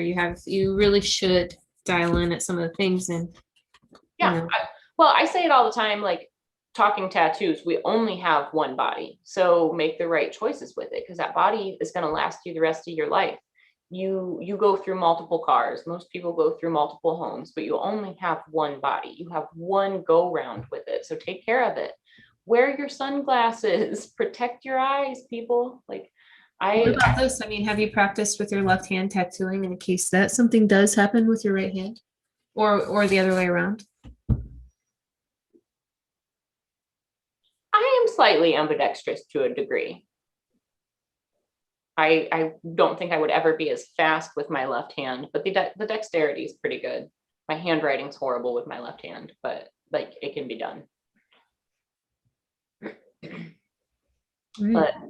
But yeah, that like just in case that, Derb all the time is trying to talk me into starting to train jujitsu with him. And like, I really want to, but I'm going to be injured all the time. Is it fair to my clients to be canceling sessions because I got injured 2 weeks ago at some training class where I should have tapped and didn't, and I dislocated my shoulder because I was too stubborn to tap when I should have, just because I know that's what I'm going to do. I just know this about myself. So as much as he keeps trying to talk me into training, I just don't know if I should. I want to. I feel like it would be great. I feel like it would be a great release. I feel like it would be great. I get in good shape. But like all of the pros would be fantastic, but the injuries, I think, uh, would make it not worth it. It would make it incredibly valuable and expensive to myself and my clients if I was hurt all the time and bouncing around and canceling and moving my schedule because I hurt my back or I hurt my shoulder, I hurt my arm, or I hurt my wrist, or I hurt my other wrist, or broke my collarbone, or my neck is tweaked, or you know all the things. I got stitches in my face because I took an elbow. Like I just all those things. I don't know if it would be worth it because I only have one body. And what if I got injured and it changed the way I had to work forever, And I understand that, like when I'm competing athletically, like I'm all in and I'm gonna give it my all. So that's what makes it scary. Like, is it worth potentially sacrificing something I love as much as tattooing? Even if it is only for a period of time, is it worth sacrificing one thing for another? And in reality, I could get hurt anytime. It's like I could just as easily get back into cycling and hit that real hard again. But, I could always get hit, or I could hit something, or I could wreck, or, even it's happened before. When I was 17, I wrecked my bike and smashed and I'm talking bicycle, like a 10-speed bicycle, like Tour de France style bike, like bicycle, not even like motorcycle. But I wrecked when I was 16. I wasn't even 17 yet. I was 16 and I flipped over the handlebars on flat road, concussion, broken nose, messed my teeth all up, broke one of them off, road rash on my face. My whole summer, I literally spent the whole summer healing from that. Like the road rash on my face was pretty deep and there's not really anything they could do but just let it like fill in and hope the scars weren't too bad. And fortunately they're not, like, but I can hear you. I've seen the injuries can happen, like no matter what, no matter how safe you think something is, the injuries can happen. I rode through the Bronx quite a bit in the past, and holy crap, pavement, broken pavement leaves a lasting impression when you Oh yeah. smack it. Oh yeah. And when I wrecked my bike, I just hit, like, it was like a 4 by 6 inch little piece of cinder block that I was looking so far ahead. I just must not have seen it. I don't know. I wasn't doing anything reckless or anything. But like rocked my world. I wasn't even doing anything crazy. I was just going on like my normal ride. I wasn't like in a race. I guess I'm just saying, like, if I want to do something physical, no matter what, I know there's a risk that I could get hurt. I mean, even hiking, I could get hurt hiking, and that could take me out of tattooing for a little bit. But I just feel like as stubborn as I am and as physically competitive as I am when I'm in this situation, I just know if I were rolling with somebody or sparring with somebody, I wouldn't tap. I would get hurt. I just know it about myself. I mean, I'm not saying every time, I'm not saying I would ask to get hurt, but it's just like I'm so stubborn and I've got a crazy pain threshold. So there's, the only broken bone I've had, I didn't think it was a broken bone. I was like, oh, I just pulled my shoulder. I mean, it was a collarbone break, but it was like a gnarly break. And I'm like, oh no, it can't be broken. I'm fine. I can mostly, okay, I can't lift my arm past here. Maybe we should go to the Want to hospital. hear something crazy though? Like I felt that since having at least some exposed tattoos on my hands and arms, that I'm more agreeable with criminals and they'd be less likely, if they had to choose someone, I'd look cooler than maybe someone that looks not as cool with tattoos. I mean, that thought has come through my head. I was like, I'm just thinking about like if I have had the thought that like the more extreme I look, the more safe I am because they're gonna be like, nah, somebody will notice if she's gone.